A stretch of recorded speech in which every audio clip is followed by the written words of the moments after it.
praise to the Most High. Yeah. Higher, that was that lawyer. Yes, you're right.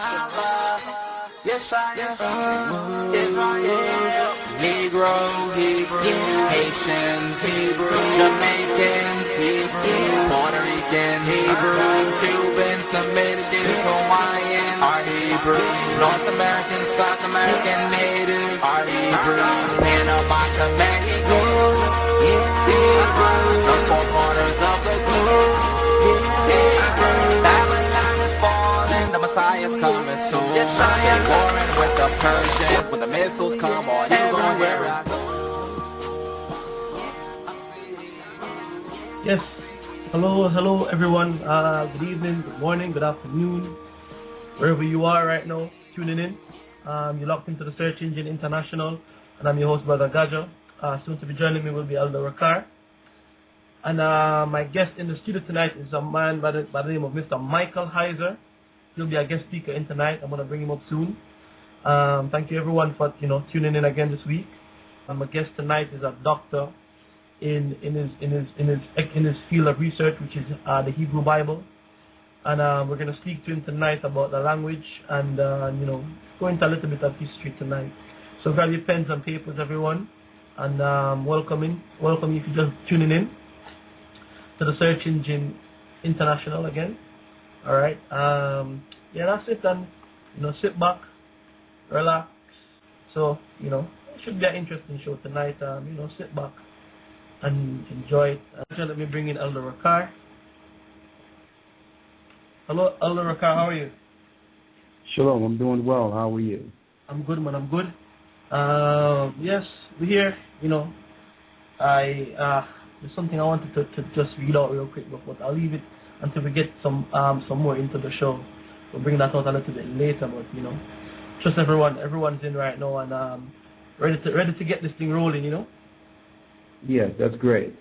All right, that's great. I'm glad to be back. I'm sorry I wasn't in here last week, but I'm back and I'm ready to go. All right, man. Good. It should be a good show tonight. My guest is Michael Heiser. I hope I'm pronouncing that correctly. Hello, Michael Heiser. You there? Yes, I'm here. All right, how you doing? Very good. Okay, man. Welcome to the show. Thank you. Thanks for having me, and that is pronounced correctly. Heiser, okay. All right, then, cool. What it is? Normally, I'd read out a little bio on yourself, and to give the listeners, a little clue as to who you are. But I'm saying, I think it would be better if it comes from you directly. If you can just tell everyone who you are and what it is that you do. Sure. My current position is I'm the academic editor at Logos Bible Software. That's in Bellingham, Washington, on the west coast of the United States, about 100 miles north of Seattle. My academic training is I have a PhD in Hebrew Bible and ancient Semitic languages, and another master's in that. I also have a second master's in ancient history. My concentration was ancient Israel and Egypt, and I taught college for 12. Well, I still actually teach here locally and online, but I taught as a professor for 12 years before here. That's in a nutshell who I am and what I do. Okay, all right. And I don't know how much information you had received about the show before, but we are a Bible-based group, and we are very interested in these topics, going into the ancient Hebrew, studying the people, and so on. Elder Rakar, can you hear me? Yes, bless you. I can hear you loud and clear. I'm here. Yes, for the purpose of we wanted to get right into the matter of it, and start it off. I'm not sure. I think you have a limited time with us tonight. Yeah, I have until 3 or 3:15 my time, so basically an hour. Right. Okay. So at this point, then I'll hand it over to Elder Rakar for the and I'll come in soon after. Yes. Okay. I would like to say thank you for coming on today, and we wanted to get to help you get to the bottom of a few things historically. Now that we have someone on with a historical background in languages, preferably Hebrew, we just wanted to ask you, because we really wanted to talk about the Tetragrammaton. And first off, give us your understanding on your studies concerning the Tetragrammaton, if you don't mind. And for those who don't know what the Tetragrammaton is, you can also, of course, you have that understanding. You can put that out there for those who, we have new learners and those who come all the time, who, for the first time. So if you can let people know what the Tetragrammaton is and what is your historical findings on it, that would be a good place to begin. Do you want to know about the pronunciation or the meaning or both? The whole thing, the pronunciation, the meaning of the Tetragrammaton that you've studied, and why that is predominantly held as the name of God in the world today. Okay. Well, the Tetragrammaton are the four consonants, YHWH. It is one of the names for God, the God of Israel in the Hebrew Bible. It is the predominant personal name for the God of Israel. Of course, it's not the only name. And there are other generic terms, such as Elohim, that just mean God, that get sort of used as a proper name. But the Tetragrammaton is used a few thousand times. I mean, it is quite frequent. I don't know how well this is going to, pardon the pun, translate to radio, but I can give you the academic understanding of the divine name in a nutshell, and I guess we'll just wing it, and if people can follow it, that's great. If they can't, well, we'll get to the conclusion, but on the way I have to explain a few things. I often get emails from people wondering how this is pronounced and what the meaning of the name is. It's usually spelled Yahweh, Yahweh, Yahweh. I think that's about as good as we can do. The first syllable is definitely an A vowel, Yah. We know that from the Hebrew Bible because the Hebrew Bible has a shortened form of the Tetragrammaton as two letters, Yah. That occurs a few times in the Hebrew Bible, and it's always with an A vowel, so Yah is secure because, again, it's the short form that occurs in the Hebrew Bible. The real issue is the second syllable, and that goes into a common question of, well, why do we get the name Yahweh when God said in Exodus chapter 3 to Moses that his name is I am that I am? They're actually related. It goes back to the Hebrew root of the name. If we take Exodus 3 seriously, and I do, where God says I am that I am, or I am who I am, then the name comes from an ancient Semitic root that's spelled H-Y-H. It could also have been spelled H-W-H because in ancient Semitic, the Y consonant and the W consonant were interchangeable. So when God refers to himself, he would pronounce the name Ehyeh, I am. But when other people refer to God in the third person grammatically, it becomes Yahweh. Okay, so that's why there's a difference between the two. Now, Yahweh is in Hebrew grammar what is called a hifil stem. The name is formed from a verb, and verbs have conjugations. If any of your listeners have ever studied a foreign language, they've had the thrill or the drudgery, depending on your perspective, of learning verb conjugations. And that is the only way that you can sort of account for an A vowel in the first syllable. It has to be Yahweh. And in Hebrew, that would literally mean he who brings to be, or he who causes to be. So when God refers to himself, he says, I am. I just am. And when others refer to him, it's Yahweh, which means he who causes to be. And it makes a lot of sense, even though this is disputed by some scholars, because the Tetragrammaton doesn't, I'll be more technically accurate here.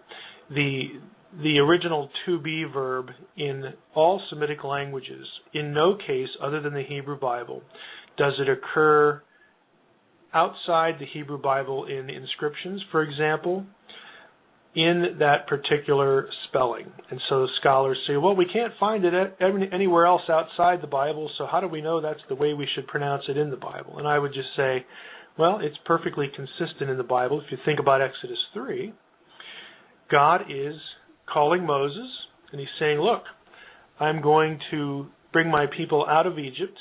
People of Israel existed, obviously. They're in Egypt. And he more or less says, I'm going to bring them out and plant them back in this land, and we're going to, again, begin anew the kingdom of God. And so many biblical scholars view the Exodus from Egypt as a new beginning for the people of God, for Israel. And so it makes sense that God would say, you need to refer to me as the one who causes things to be. I'm going to essentially have a new act of creative power here. This is why in the Hebrew Bible, creation imagery is often used of the Exodus event and vice versa. The Exodus event is often described in the Psalms, for example, with allusions back to the Genesis creation. It's because Israel was nothing. They were slaves in Egypt, and their God steps into history and says, I'm going to do something new here. I'm going to create a nation out of this bunch of slaves in Egypt. And so I am he who brings to be that which is not. So that, I know, is a little bit of a long explanation, but I think it covers most of the bases that people ask about. Okay, well, thank you for the explanation. I'm sure the brothers and sisters out there listening appreciate your explanation. Okay, one other question here, and I'm going to go into the Tetragrammaton with you in a moment. I would like to ask you, sir, you said that the Most High God has a few names. Okay, so give me a list of those names, if you don't mind. Oh, sure. There's El Shaddai, which is usually translated God Almighty in English versions. There's El Olam, the eternal God. Things like that. Okay, let's start with El Shaddai. Okay, what's after El Shaddai? El Shaddai, then there's El Olam, would be another term that's used for God in the Hebrew Bible. Of course, there's Lord of Hosts, Yahweh, Tsevaot in Hebrew. There's actually a number of different names. In fact, God even refers to himself as the name in different places in the Hebrew Bible. El is one, just means God.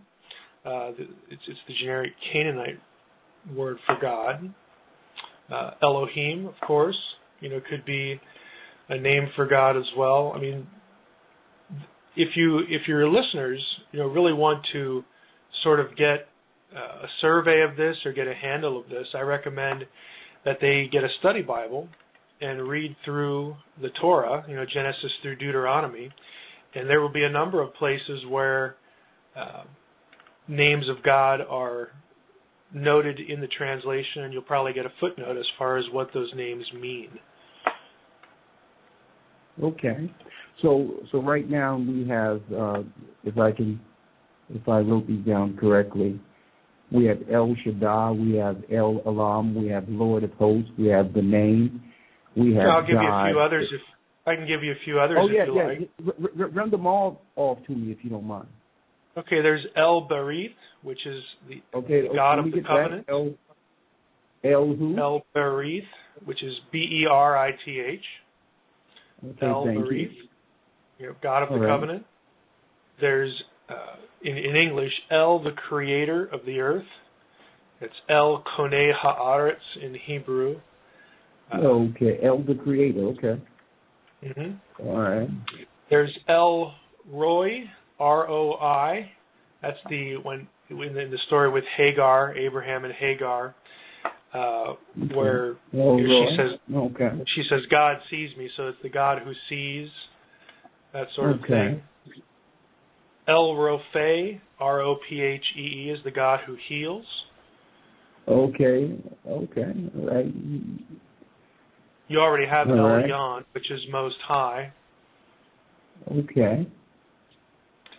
But there are a number of sort of El derivatives, but those are the main ones. I mean, anything else is probably only going to be occurring one time and pretty obscure. But I don't know how many I gave you there, 6 or 7 or whatever it was. But far and away, the most common name for the God of Israel is Yahweh, is the Tetragrammaton. But Elohim is probably second in terms of just the numerical count. Elohim, again, a generic term for a divine being, but in the Hebrew Bible it becomes a proper name because the biblical writers are referring to the God of Israel with that term. But the Tetragrammaton outnumbers them all. Okay, well, let me ask you this question, all right?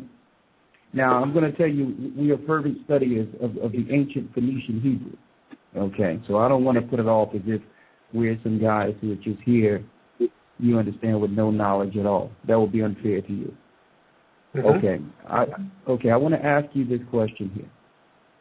We have El Shaddai, El Olam, Lord of Hosts, the name, God, Elohim, El Barith, El the Creator, El Roy, El Rapha.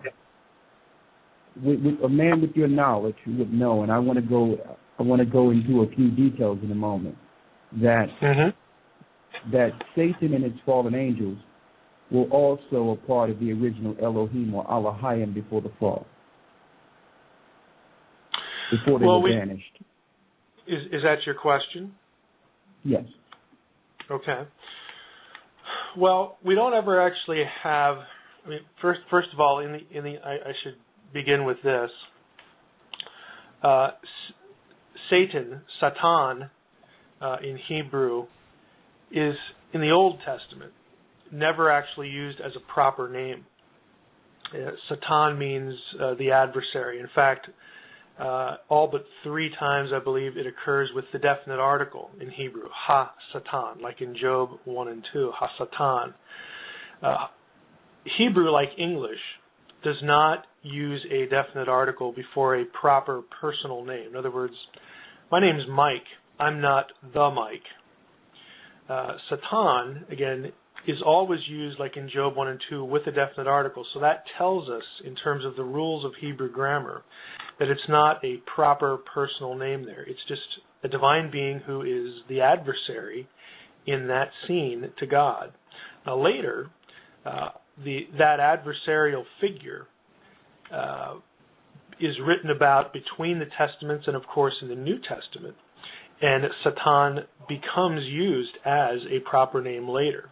Now, I mention that to say this. If you go back to Job 1 and 2, the reference to Ha-Satan, the Satan, in Job 1 and 2, he is there with or among the sons of God, the B'nai Elohim. It's not clear grammatically and interpretively whether he is one of the sons of God or whether he is present at a meeting of the sons of God. We don't actually get an identification of his status. This sort of takes us into the whole issue of what is the Hebrew view of the spiritual world and why are these different terms used and all that sort of thing. In a nutshell, the spiritual world for an Israelite, for the Hebrews, was heavily populated, again, by divine beings. Elohim is a generic term that's used. Elohim is actually used of 5 or 6 different kinds of beings in the Old Testament. One of them is the God of Israel. Then you have the Elohim of God's counsel in Psalm 82, his administration, so to speak, in the spirit world. You have the Shadim, Deuteronomy 32:17, usually translated as demons, but it actually means guardians. They are called Elohim there. Depending on how you take Genesis 32, what that's referring to, angels could also be referred to as Elohim.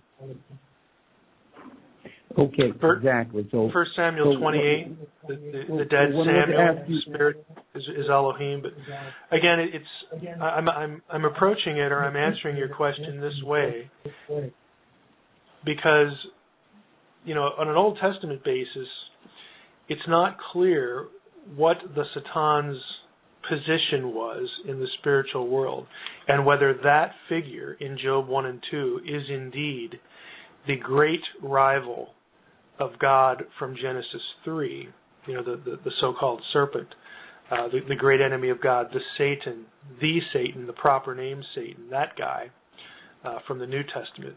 We assume these connections because in English obscures what's going on in Hebrew. Again, we assume some things, but they're actually not that clear. Okay, now there may be a few questions. Sure. But let me get back to the original point that I'm asking, regardless of whether or not one would say that that's Satan or whatever the case is. Uh-huh. We all know that in the beginning there was what you would call a revolt in the heavens, in which the fallen angels. Even that, there's actually no passage that actually teaches that. Now, what's used is Revelation. What's used is Revelation 12. And if you go to Revelation 12, and I would recommend to your listeners that they go. Well, sir, before Revelation 12, I can go into a few of them for you, just in the Old Testament, if you would like. Sure. Well, what I'm thinking when I hear your question, I'm thinking that you're describing a sort of primeval rebellion, like before creation or before the fall. And if I'm not, all right, go ahead. You're absolutely correct. Well, let me tell you what my point is. My point is that there is angels on the evil side also that are also operating the earth as elves of fallen angels. So the point I'm making based on all these different names is, how do we know that during the fall of the Hebrews, and we know the Hebrews fell, how do we know that these spirits that control governments and powers did not inject their names for invocation into certain records? How do we know this? And if we deal with all these different names, wouldn't that confuse the masses concerning the Lord, who's jealous concerning his name? That was the point I was trying to. Right. Yeah, I don't think it would confuse them at all, because the names of God are descriptive. They're actually phrases.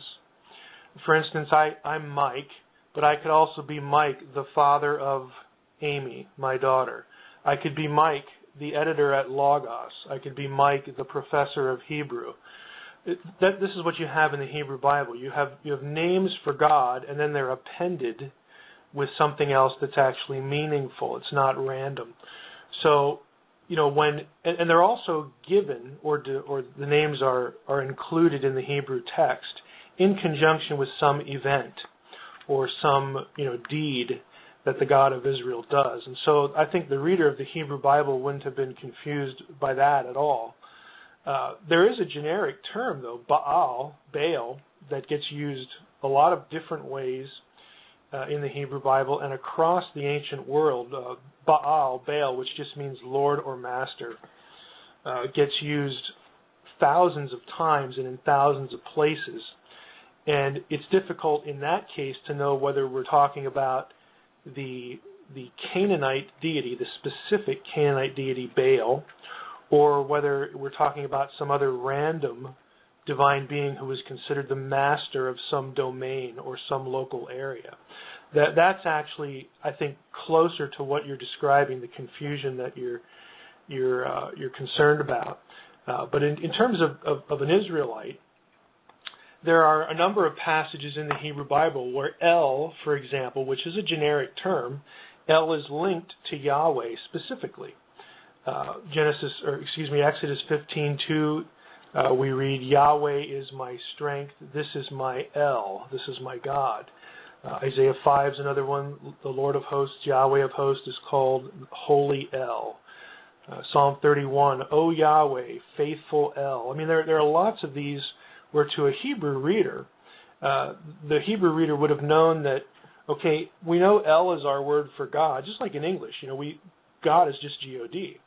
But when we put it in a context, we can tell whether we're talking about a specific deity, the God of the Bible, or some other deity. And so for the Israelite, they know by context if the particular El being referred to is their God, is the God of Israel.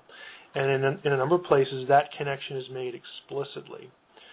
So that's only part of your question. Again, the whole, I think what we're having here, or what I sense, is a terminology problem. I mean, I believe, as you do, that the spiritual world is heavily populated, that there is a symbiotic relationship between the spiritual world and our world, and that there is a hierarchy. There's a spiritual and an invisible hierarchy, a cosmic hierarchy, that is in operation in this thing we call the spiritual world that interacts with our world, and there are specific domain entities and all that stuff. But the term of trying to go back to the Bible and articulate that can sometimes be difficult because, for instance, with demons, the demons are never actually called fallen angels. We assume that, but the connection's never actually made in the Old Testament. Well, we know that demons are not fallen angels. We know that beyond the shadow of a doubt. We're talking about the hierarchy. I don't believe demons are fallen angels either. They're not at all. Yeah. But what I was speaking of in specific is the fallen angels, the adversary and the crew under the adversary, who are also worshipped in the earth. And I'm asking, see, these questions are kind of rhetorical, and I don't want to be unfair to you. There's some sources that I wanted to bring to you. And that's one of the reasons that we invited you on the show this evening, because I would like to share some of the resources with you that we have, and I want to do it through the show. So this is not, I'm going to tell you straight, this is not an ambush or anything like that, but we are interested in how you study. Sure. You understand? All right. Sure. Right. Even if it was an ambush, that's fine. well, it's not. I just want to make it clear. It's just that it's not that we disagree. It's just that information is infinite. And there's certain information that I think that if based on your vehicle or the vehicle that you have or the way you study and the way you go into certain information, if you had certain information that it would definitely help the masses. Let me ask you this. Let's go to Exodus 6, the 6th chapter, real quick, so we can put it in the context and make this a little bit more listener friendly here. Right. So instead of us being all over the place, let's go to Exodus the 6th chapter, real quick. And go to Exodus 6, right? And give me your, if you can, because I know we have people with limited time, and there's a lot of information I would like to share back and forth with you. And again, my name is Brother Ricard. That's who you can, if you want to come back with me and talk with me, just Brother Ricard is good enough for me, okay?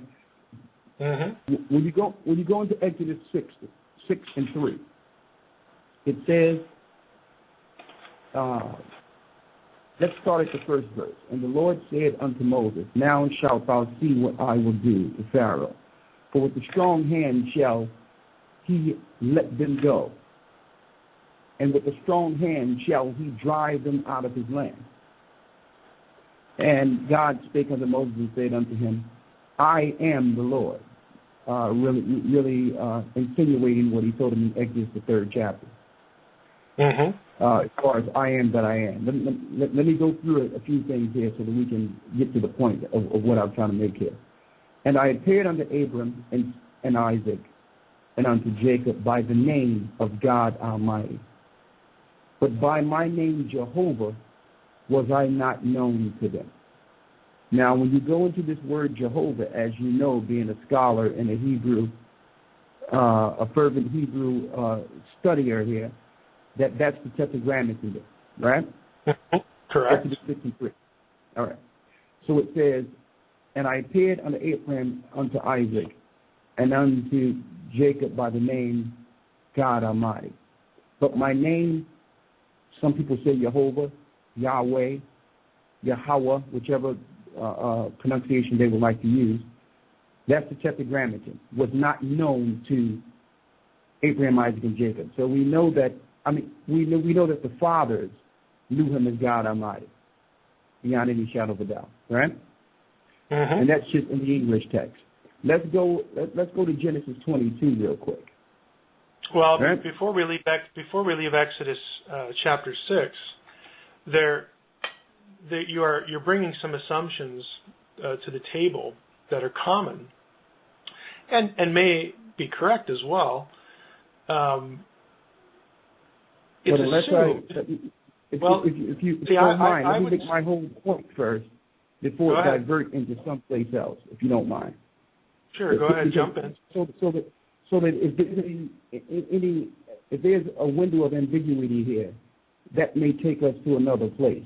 Maybe if I get my whole thought out, you understand, and you'll understand why I went there. Okay? Well, I already know that, but go ahead. Exactly, but for listeners' sake, so that we're not all over the place, so that we can have, so that we don't go from one place to the next and have a full dialogue, if you don't mind. No, I agree. Go ahead. Yeah. In Genesis, the 22nd chapter, right? Mm-hmm. Yep. And this is where, of course, where the sacrifice at Mount Moriah, mm-hmm. right? When you read this in Genesis, the 22nd chapter, and we know that the Tetragrammaton was not revealed, as if we're going to put it in the context of the Tetragrammaton, it was not known unto Abram. But in Genesis, the 22nd chapter, after the Most High spared Isaac, in the 13th verse, it says, "And Abram lifted up his eyes and looked, and behold, behind him a ram caught in a thicket by his horns. And Abraham went and took the ram and offered him up for a burnt offering instead of the son. And Abraham called the name of that place Jehovah Jireh." And we know that is a direct connection to the Tetragrammaton, which is Jehovah will see, or the Tetragrammaton will see. Now, some would see that and say, well, hold up, this is a direct contradiction here. How is it his name was revealed to Moses in Exodus 3, and then he tells him distinctly in Exodus 6 that this name was given to you, if it's a Tetragrammaton. Mm-hmm. And it was not revealed to Abraham, Isaac, and Jacob, but only you, Moses. Then how could Abraham be named in a place after the Tetragrammaton in Genesis, the 22nd chapter? Mm-hmm. If you don't mind explaining. Oh, sure. There are a number of tacks that can be taken here. The normal one, I should say, well, normal is a bad word. The common one is that what you just delineated from those chapters and the way it was framed, which was very nice and succinct, is that this is evidence that the Torah, the Pentateuch, is composed of various sources. This is the old or documentary hypothesis. And so since all of the, again, this isn't my position, I'm just giving you the assumptions here. So since the Torah was composed of a number of different documents, we'll say 4 fundamentally, and all of those documents were written well after the time of the Israelites. The earliest one, J, would be put in the 9th century BC, which is essentially 500 years after Moses. That what we have here is a patchwork quilt from various writers that are remembering disparate traditions in the Hebrew Bible and putting the Torah together after the fact. And so that process of putting those documents together in a patchwork quilt is what produces these sorts of contradictions, these sorts of things in the text.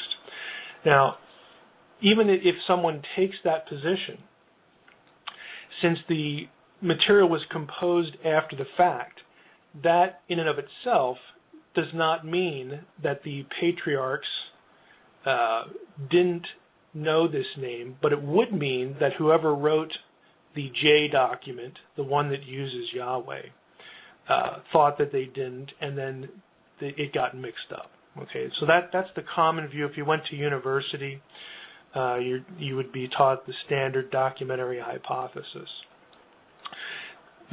What really prompts that application of the documentary hypothesis in this way is Exodus chapter 6.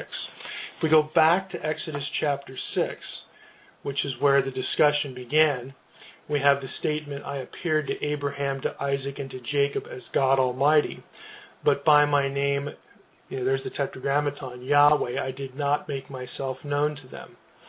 That is not the only possible translation of that verse. Now, it is by far the most common. You probably won't really find another one that's different in an English translation. But I would direct your readership to my blog. My blog is the Naked Bible. They put in nakedbibleblog.com. They're going to find it. And if they would go to the Exodus folder or the Exodus category, they're going to find a post that I've labeled. It's a review that I did of a Zondervan commentary on Exodus. And in that review, I make the comment that there are scholarly authorities based on the syntax, the grammar and syntax of this verse that could translate it quite differently. And here's an alternative translation that is just as legitimate grammatically. I am the Lord. I appeared to Abraham, Isaac, and Jacob as El Shaddai, and my name is Yahweh. Did I not make myself known to them? Now you can notice by my inflection that I've worded that and translated it as a question, and I've inserted the to be verb, I am the Lord Yahweh, in there. The problem with the text in Hebrew is that you have to supply a verb in English, and it depends where you supply the verb, which words you think relate to which other words in that sentence.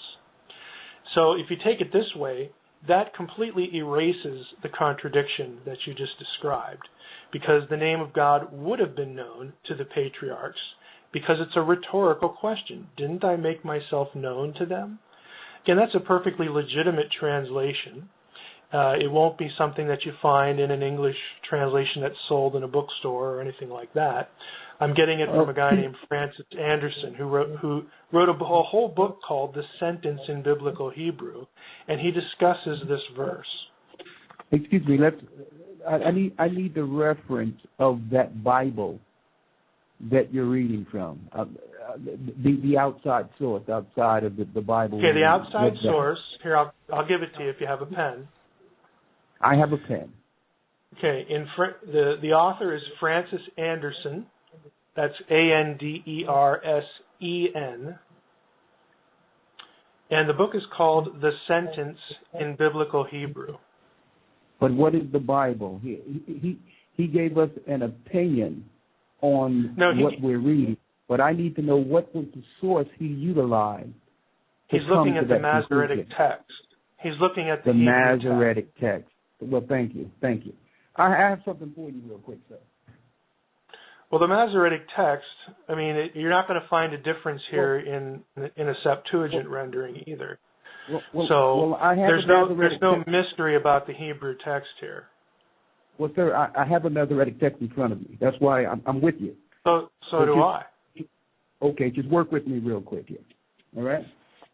Now, I don't think it's no coincidence that in this reference book that you're looking at, that El Shaddai came up. But before I go there, because it's in line of a few things I wrote down. There's a third view of this, by the way, that I didn't get to, but go ahead. I don't want to interject that. Listen, get it all out, and when you're done, I'll come in. Go ahead, because the third are right on line of where we were going. So this is great. We're on a good path here. Okay, go ahead.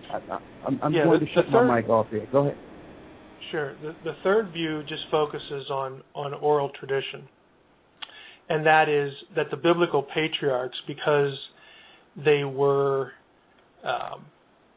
just because of their context, and because of the Canaanite context of their story, and the wider Canaanite world, the common word for God was El, and so everyone used it. And by the time you get to the Exodus, with the Moses event at the burning bush, the same God because the Bible elsewhere connects them.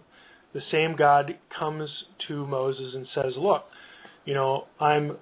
this is who I am, I'm El Shaddai, I'm God Almighty, so that links him to the patriarchs. And when he says, by my name Yahweh, I wasn't known, the significance of that is not that I'm a different deity or they worship some other deity, but I'm giving them a new covenant name now because I am going to take them out of Egypt and create from them a new nation. And the name Yahweh, in the Hifil stem in Hebrew, meaning he who causes to be, is the name God chooses at that time to describe what he's going to do. And so they know the nature of the event that Moses is about to tell them about. And so there's no theological disconnect, with what's going on. And then someone later, Moses, when he writes down the Pentateuch, or somebody later who edits the Torah, whatever, goes back and makes certain connections with the patriarchs with respect to Yahweh and El. That's why we get these texts throughout the Hebrew Bible that link El and Yahweh explicitly in verses. I read 3 of them before. One of them was from the Psalms, but that was done by the biblical writers to reinforce the point. But the name would actually be significant because of the event. Okay, well, thank you. That falls in line of exactly where we're about to go with this, and I thank you for that. I need you to give me one example, if you don't mind, sir. Give me an example of the children of Israel who received the name of God from Moses.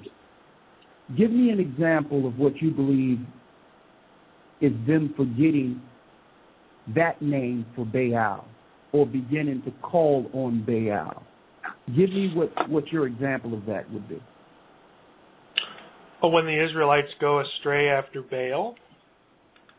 Yeah, give me the example, because in specifics in Jeremiah 23, the Most High God go against the prophets for leading the people away from his name and forgetting him for Baal. So I need you to give me an example of that happening. Like, what name were they calling under Baal? Well, I think they would have been calling him Baal. It just means Lord or Master. I'm actually not sure I understand the question, because you actually just gave an example yourself. So I'm not sure what you want in addition to it. We're speaking in ancient terms, based on your historical background, based on what you have studied concerning the ancient texts. When the Hebrews began to forget the name of their God, or the name that was revealed to them by Moses, and began to call on Baal, what was that name in the Hebrew text, or in the ancient text of Baal? Baal. Again, I'm not sure I'm catching your question here, but Baal is Baal. Baal means Lord or Master. It can be a proper name or just a general name, a general description, a common noun versus a personal noun. Okay. All right. So hypothetically, if someone was, give me your example of this in Hosea 2:16. All right? And it shall be at that day, saith the Lord, that thou shalt not call me Ishi. Thou shalt call me Ishi, and shalt call me no more Bali or Baal. And when you go into the word Balia in the ancient, it says a pronominal suffix, my master, Baali, a symbolical name of Jehovah, which is the Tetragrammaton in the Hebrew Strong's. What is your take on that? Well, Baal is a symbolic name. Baal doesn't symbolize anything. It means Lord or Master. So, I'm actually still not sure what the point is. Hosea is very clear that there were Israelites worshiping Yahweh as Baal, as the Lord or the Master. My husband, earlier in the verse, Ishi, it's a word play because Baal actually is also used in the Hebrew Bible of husbands a couple times, because husbands were viewed as the lords or the masters of their households. So I think Hosea is doing a little bit of word play here too. But okay, all right, some word play. All right, here's a few more references I want to give you. Wait. So I didn't say the answer. I didn't say the answer to your question is a word play. Okay. Okay. What I'm all right. saying, I actually don't really understand what you're angling for here, because it's very clear in the Old Testament that certain Israelites worshipped Baal. I don't know how that could be not clear. Okay, well, let me give you my references now, real quick, and you can tell me what you think. Hold on. Uh-huh. Let's start with El Shaddai. Okay. There's a record. I don't know if you know about the record that goes in. It's like a dictionary that goes into the understanding of fallen angels, right? The definition of it. I'm going to give you this in a second. Right. What is the record or the source? Let me read some references first, and then I'll tell you why I believe some of this to be true, and then you can come back anytime you would like after I'm done. The first book that I'm going to go into by Henry Macau. Okay, it's so Illuminati. What was the name again? It's Illuminati 2, Deceit and Seduction. And who's the author? Henry Macau. So it's spelled just like it sounds, man-cow? Macau, M-A-K-O-W. Okay, got it. All right? Okay. All right. Now, on page 130 of this, and you can tell me what you think about this. Mm-hmm. All right. And it goes into two parts of this. The first part is demonology, and the second part on page 130 is God's true name. Okay? Yeah. The secret of the ancient Egyptians and their modern disciples, the Freemasons, is the art of demonology for gaining power. Mainly through the devil. It says, ironically, Jehovah. In the Royal Ark degree, the Freemason acknowledges that the devil, in the guise of Jabulon, is his sacred lord, the name Jabulon, being a composite of Yahweh or Yahweh, Baal, and Osiris. And then he goes into the chant, which is Jabulon, Jabulon, Jabulon, Jehovah, which is spoken in Masonic, high Masonic circles. Now, it says the name Yahweh or Yahweh was injected into the text of the Old Testament by the Pharisees and others who practiced Babylonian Satanism.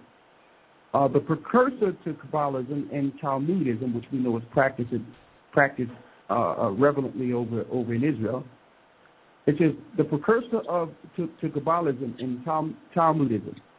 For those who don't believe the Talmud is satanic, it proclaims that Christ is in hell boiling in excrement and semen, which is a Gittin 56b, 57a. An agreement was forged between the Jewish Masoretes and the Catholic Church 1000 AD to change the name in the Hebrew Old Testament to the pagan name Yahweh, Jehovah via Tetragrammaton. Now, this explains Rosenthal's saying that we are amazed by the Christians' stupidity in receiving our teachings and propagating them as their own. Rosenthal was threatened and later killed for leaking the Elders of Zion's document, the Learned Elders of Zion. Now, to round this up, it says, this explains Rosenthal saying, we are amazed by the Christian stupidity in receiving our teachings and propagating them as their own. In Henry Ford's words, the Christian cannot read his Bible except through Jewish spectacles and therefore read it wrong. Now, and that's in the International Jew, volume 4, page 238, to let you know this is not an anti-Semitic statement here. This is an actual Jewish text that's mentioning the stupidity of Christians following their God. Now, the next point I wanted to bring out on the same page. Well, I think we do have Jews that are anti-Semitic. The so-called self-loathing Jew. Okay, well, I don't want to go into an anti-Semitic rant. I'm just letting you know what I've just read that came from a Jewish source. And if someone wants to call them anti-Semitic, they can have that argument with them. But the key point that I wanted to make was God's real name in this book, which jumped out at me. It says, the demonic disdain for humanity exhibited by the Luciferian Jew, Harold Rosenthal, typifies the end result of a lethal amalgamation, Jewish religion's ritual combined with the worship of knowledge and self. The Jews as a people, not all Jews, because some Jews do receive Christ, but the Jews as a people, by rejecting God or accepting Jehovah, have been given over to reprobate mind, being filled with all unrighteousness. Now, that's his opinion. But here's the point phonetically I wanted to make, which I agree with. It says, of course, Mr. Rosenthal was a member of an elite, openly satanic minority among the Jewish people. Everyday Jews do not know that the God of their faith is in fact Satan himself, behind a mystical name of evocation. It is of no consequences to Satan whether he is worshipped deliberately or through subtle lies and deception. The wise Solomon asks, what is his name? And what is his son's name, if thou canst tell? And that's Proverbs 30:4.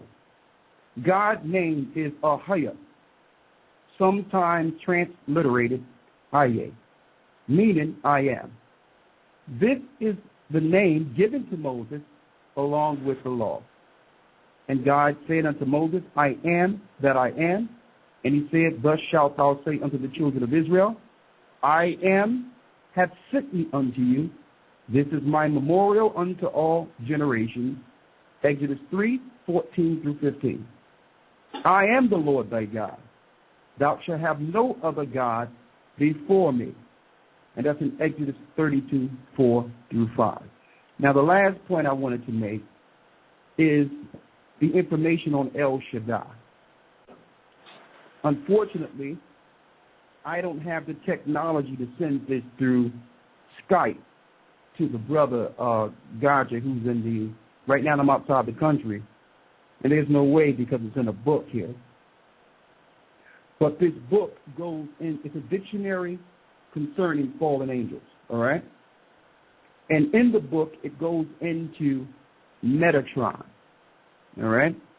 Now, when you look at Metatron, when it says Metatron, under Metatron, it says El Shaddai, reproduced from the matters, the greater key of Solomon, which is Enochian magic. Now, I'm saying this because in the book, and I'm going to make a copy of this and put this on the webpage for those who can see. El Shaddai is within a coin as Pan, the horn god, with the six-pointed star over his head, okay? And it's written, and there's what you would call writing, or this looks like Latin writing around the particular coin of El Shaddai. Now, the reason I'm making this point real quick, because the Most High God is a jealous God, and he's clear with no ambiguity if you're willing to deal with him as is. And he told Moses, tell the children of Israel, Ahaya has sent you unto me. And I believe that this is my personal opinion here.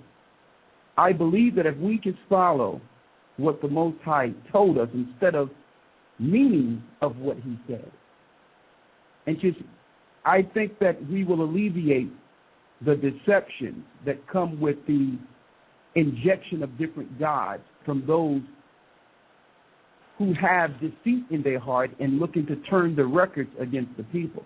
The record is good, but there's no doubt that the Masoretes who were set up were against the Most High God of the Hebrews. So that's the point that I just wanted to make. And there's some other historical things I want to go into, but that's the key point. So many people are arguing the name out there, which is utterly, I don't know what, it's almost insane to a degree when the Most High said his name. Why is everyone ignoring it for something else? Because it would be blasphemy. The answer is it would be blasphemy. Yeah, I am, can only be uttered by God himself because it's the first person grammatically. I am. Can to you give me refer that to God, that says that, to look at God and say I am would be to take the name to yourself because it's the first person. What you just read heaps a lot on a simple feature of grammar. To refer to God in the third person requires Yahweh. It's the same verb. It's the same word. It's just a switch in grammatical person so that the writer and the speaker does not claim I am because he's not God. Only one being can say I am. And by the way, the only person in the New Testament that says I am is who? Jesus. Okay, only those two individuals can use yeah and not commit blasphemy. Okay, that's point number one. And number two, because it's really based on grammar. Your first source, Makau, about the Pharisees injecting Yahweh into the text, that's completely bogus because the Dead Sea Scrolls predate the Pharisees as a sect, and the divine name in the Phoenician Hebrew characters occurs in the Dead Sea Scrolls. So that would mean Makau would have to have the Pharisees alive before there were Pharisees so they could doctor a text. It makes no sense at all. Regard to Metatron, there were Kabbalists and Freemasons and a whole number of people who used the term Metatron in an occultic sort of way of the God of Israel. But they also used it of Jesus. So if the use of Metatron somehow makes the God of Israel evil, then by the same logic, we would have to conclude that Jesus is evil. And he's not. I mean, these things come from different periods of time, these references that are in the sources that you just read. It's almost like the person who wrote them has no concept that which of these things goes before and after the other. The fact that a text exists that uses the term Metatron of the God of Israel in an evil occultic way does not mean that the bearer, the God of the Old Testament, or the name, Yahweh of the Old Testament should be considered evil because it predates such a Metatron reference by literally thousands of years. I mean, it just, the connections really are not coherent in the sources. But I think the fundamental issue, again, is I would never pray, yeah, I am, because I'm not. All right? I am not the God of Israel. I'm no deity at all. Okay? And so this is why in the Bible you only see yeah when God is the speaker, because he has the right to say that. You see Yahweh, the third person grammatically, everywhere else when God is not the speaker. Again, it's grammar and it's a protection. It's honorific. It's honoring God. It's avoiding blasphemy is the point. Okay. We agreed together that the Most High said Ahaya, Ashar, Ahaya. The point Yes, and he's the only one who can say that. Okay. All right. Let me respond. Well, that renders the whole idea of Yahweh being some other deity or evil entity. That renders that whole idea completely false.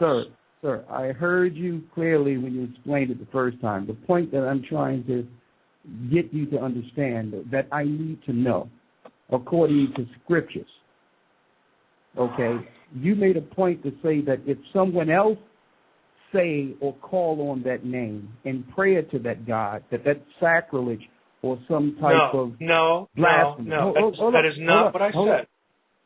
No, I'm not going to let you hold up. Someone claims because you're misquoting me. I didn't say praying. Make your statement again. I didn't say praying to that deity. Make your statement again because you said it twice. That if someone says it should have been clear. That's blasphemy. It should have been clear then. I don't know how you clear it up, and then I'll come back. Go ahead, clear it up. Okay. It is not wrong to pray to God. Okay? That is not what I said. I said if a person uses that name, okay, just says Ehyeh, it means I am. Only God has the right to use that name. So this is why when we refer to God, when we speak to God, when the biblical writer talks about God, he doesn't use Ehyeh, he uses Yahweh, okay, the third grammatical person as opposed to the first person. Okay, that's all I said. I didn't say that you shouldn't pray to God or anything like that. It's a grammatical issue that is seen throughout the scriptures. No one can say I am except God and Jesus, of course. Okay. Well, this is the point that I'm glad because it's the same thing. The bottom line is what I'm trying to ask you, sir, is where is it at in Scripture that says that if you say that name, it's blasphemy? Where is that in Scripture? There's no verse that says don't use the first person grammatically. It is a phenomenon. Okay, so where did you get that from? If you don't say it in Scripture, where did you get it from? Okay, let me finish the sentence. It is a phenomenon of the Scriptures themselves. It is just a fact that no speaker, other than God himself, uses Ehyeh, uses the first person. Because it's inappropriate. Only... I can call myself Mike Kaiser. Sir, when I'm asking you in specific and you answered that there's nothing that says that you can't use the name. Except the usage of the name in the Bible. So anything outside of that will be your own opinion or my own opinion or philosophy on why no one else have used the name. There's another point. No, I wouldn't agree with that at all. Listen. Exactly. It's the Most High never said that, and he was in detail all through the Scriptures concerning do's and don'ts. Of course, when it comes to its name, and if you were to use his name wrongfully, I'm sure that he would have gave us a law concerning that particular scenario. Now, right, he one did. Other thing that you shouldn't misuse the name of God, and to insert yourself as I am is a misuse of God's name, because it's God's covenant name. The scriptures never say that. The scriptures do say that. Okay, it's just that you don't have a verse. You're not hearing. Okay, you're not hearing me. You don't have a verse that outlines it, but the entirety of the entire Hebrew Bible resists anyone, and no biblical writer puts that term into the mouth of another character. The entire Hebrew Bible, I don't have just one verse for this, I have the whole Hebrew Bible for it. Just give me one. The entire Hebrew Bible avoids anyone speaking as though they were God, because they're not. Okay, that's philosophy. In Zechariah the 14th chapter, it's not philosophy. It's the entire Hebrew Bible. Listen, let me read Zechariah the 14th chapter, and you can tell me who's this, Ehyeh or Yahweh here. Zechariah 14:9. This is the scripture. I'll read the scripture. And the Lord shall be king over all the earth. And in that day there shall be one Lord, and his name one. What's that? How many names I'm is not that, sure. sir? I'm not sure what your question is. It's Deuteronomy 6. Okay, It's Deuteronomy 6 cast in Zechariah 14. The Lord our God is one. His name is one. Let me ask. You said you're not sure what the question. I'm going to ask you the question. Zechariah 14:9 says, "And the Lord shall be king over all the earth. Mm-hmm. And in that day shall there be one Lord, and his name one." Okay? So my question isn't it interesting that one name is Yahweh? Yes, interesting. When the Masoretes and the Khazars injected the name of their God after the fall of the Hebrews. Okay, this is just protocols of the elders of Zion stuff. You know, it's not unfamiliar. Right. It's not unfamiliar to me. Okay. You know, that's all it is. And to get that argument, brother, I knew about this before there was any such. Before I found any record, I didn't read the Learned Elders of Zion until about 4 years ago. I've been in this understanding for about a decade, brother. It doesn't matter, because your audience, if you'll end up putting this on the air, your audience should read "The Lie That Wouldn't Die" by Hadassah Ben Itto. And it is a complete, thorough analysis of the forgery of the protocols of the elders of Zion. It's a scholarly work. Yeah, and it's not the only. It's been known as a forgery since since almost literally. I'm sure it has been. Also, there's probably a forgery when it comes to the Khazarian conversion into Judaism. That really didn't happen either. Okay, not all events in history are interconnected and completely related. For Makau's source, for your source that you read, yes. Okay, the divine name of Yahweh is present in the oldest manuscripts we have before there were Pharisees. I mean, that's where you begin with all this.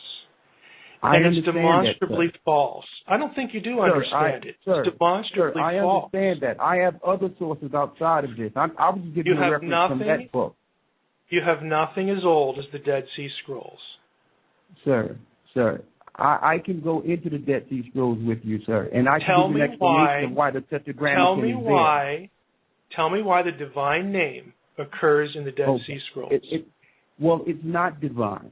But I'm going to tell you why it's there, and I'm going to also tell you me why YHWH. Okay. Tell me why YHWH occurs in the Dead Sea Scrolls. Okay, let me explain it to you.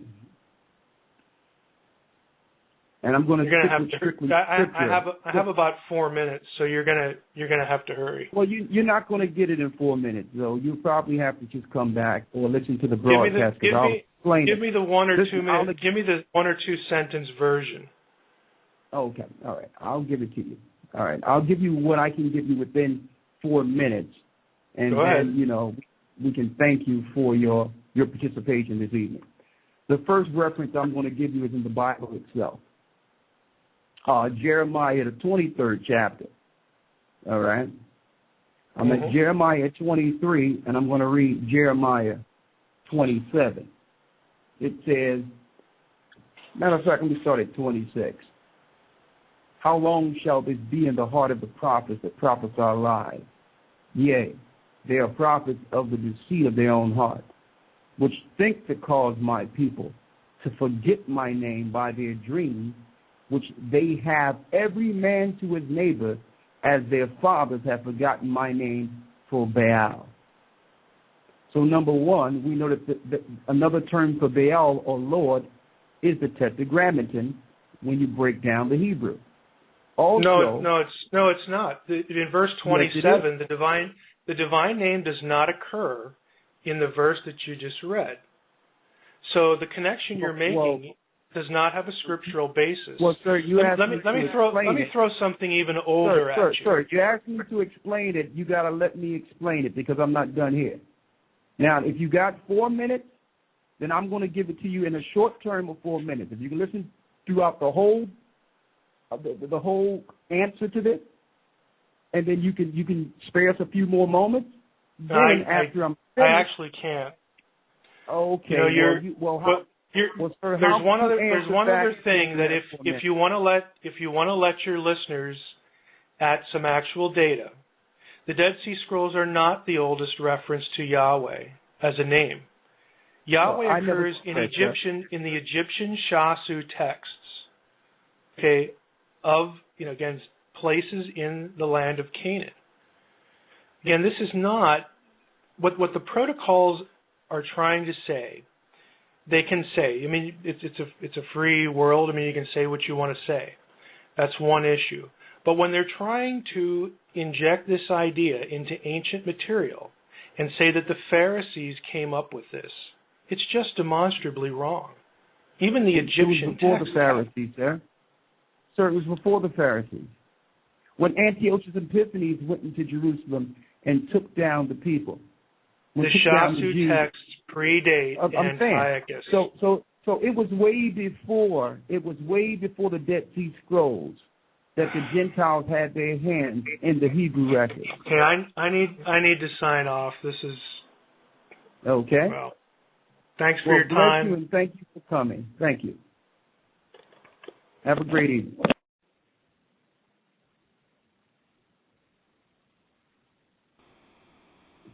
Yeah. Okay. Brother God, are you there? I'm here. Now, first off, I want everyone to, and I'm glad that there was no interruptions so that we can get out the full explanation that people will have on the highest level of education concerning the Tetragrammaton. That's why we let him roll it all off, so that when our brothers, like the brothers who came on a couple of weeks ago, come in ignorantly holding up the Tetragrammaton, they'll know that even the greatest experts cannot stand against the name of Ahia. Now, that's why we invited him on. And you know what? I let him roll all the way through, because the bottom line is the Most High only have one name. And when he began to talk and say that, well, God have many names, El Shaddai, El Olam, Lord of Hosts, the name, God, Elohim, El Barith, El the Creator, El Roy, El Rapha. Okay, and see what this guy is doing also in his information, because he's also dealing with the Kabbalah. And I know based on the names that he's dealing with here, that he's dealing God and incantation and invocation. Okay, and he tried to hide himself, claiming he wasn't a Jew when he was. Everyone knew that this guy was Jewish. His name is Jewish, but they go into these different points of vocation to deceive the people at the scholastic level. But just breaking it down, we allowed him to bring forth all the different names. Even the El Rapha he's talking about is speaking about the angel Rapaya Allah, the healing angel, when he says the angel to heal. You're not supposed to pray directly to the angel to heal you anymore, now that Christ has come. That's involuntary worshiping of angels. You pray according to Christ. Now, our Father which art in heaven, hallowed be thy name, thy kingdom come, thy will be done in earth as it is in heaven. Give us this day our daily bread. Forgive us our debts as we forgive our debtors. Lead us not into temptation, but deliver us from evil. For thine is the kingdom and the power and the glory forever. Amen. We pray in the name of Christ, who control all the luminaries. See, what he didn't want to say, and that's the deception of invocation, that he give you all these different gods. Why? Because they all have levels under a general, what you would call a general lordship. They deal with levels of invocation, dealing with levels or hierarchies of different gods. Okay, that's number 2. Number 3, The excuse for them not using Ahaya, Ashar, Ahaya, claiming that it's blasphemy because you can't say that in the first person. First of all, the Most High never told Moses that it's about the first or second or third person. Who brought that philosophy forth? That's number one. Number two, not only did he say his name once, he said it twice to Moses. He says, tell them that Ahaya have sent me unto you. All right? So it don't have anything to do with the second or third person. And no scriptures, that's why I distinctly asked him, is there any scripture that says that you can't say the name of the Most High or it's blasphemy? So why is that pushed as a philosophy or a psychological play on the people? Satan fears the name.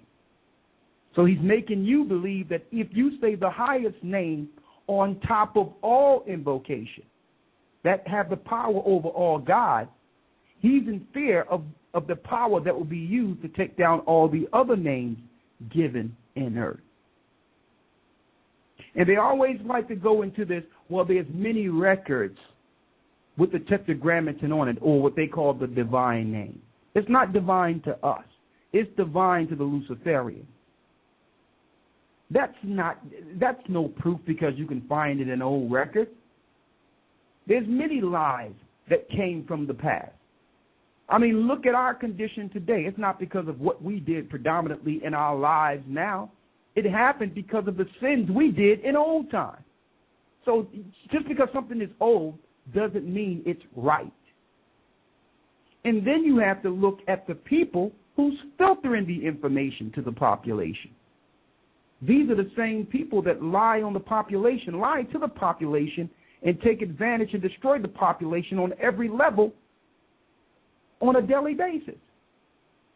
So look at the people that's filtering you the information before you claim that the information they've given you is correct. Now, Revelations 2:9 and Revelations 3:9 distinctly tells us about those who say they are Jews and are not, but are the synagogue of Satan.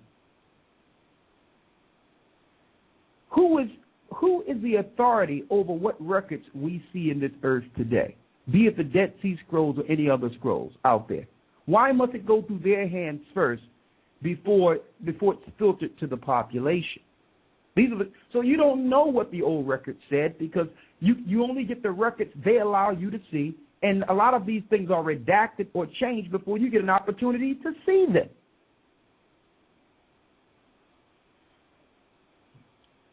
I distinctly asked him, okay, what is the name of the Most High? And he gave me about 30 different names. And some of the names, like El Shaddai, is actually Satan himself. And then he said that even Christ is mentioned as Metatron. How would he know this? Unless he deals with some level of Kabbalism. How would he know that they call Jesus Metatron? We know Christ is not Jesus. Christ is Yeshua. So he's working on the satanic team. There's many other things I want to go into in a moment, but let's see. I want the audience to give us their opinion on what they've heard tonight so far. There's so many points that I would like to hit that I have down here that I can go on for forever. But I'm glad Azariah got this brother on tonight because he went into all the educational details and philosophical reasons for the Tetragrammaton, and none of them held water because none of them are scripturally sound. And he almost stopped in his tracks when we read Exodus, the 6th chapter, when it says that name wasn't revealed to Abram. Then how was Abram able to name a place after the Tetragrammaton in Genesis if it wasn't revealed to him? That tells us that name Jehovah or Yahweh wasn't there. That name was Ahaya, and they switched it once our records got in their hands. How can his name be Jehovah, which wasn't given to Abraham, Isaac, and Jacob, but yet Abram named the place of sacrifice on Mount Moriah after Jehovah? See, when you create a lie, you're going to leave mistakes. People just have to, brothers and sisters have to be vigilant and comb the scriptures to see their mistakes. Once they began to take the name out of record so that we wouldn't be able to call on the name of God, which is actually scripture that they would do that, Jeremiah 8:8. Once they began to do that, their biggest mistake was leaving it in Exodus, the 3rd chapter, where the Most High said it himself. But they figured if they changed it every other place in the book, then by default, by numbers, people would go with the majority of what they see.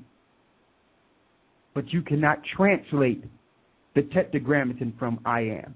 That's the only reason they could not have translated it any other way.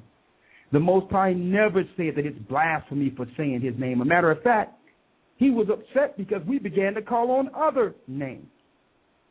Okay?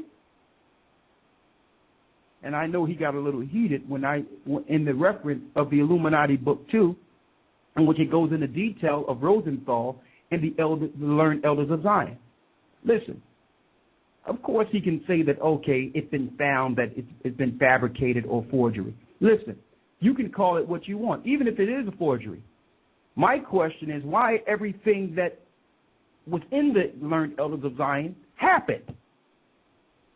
It's going on right now exactly how it was rolled out.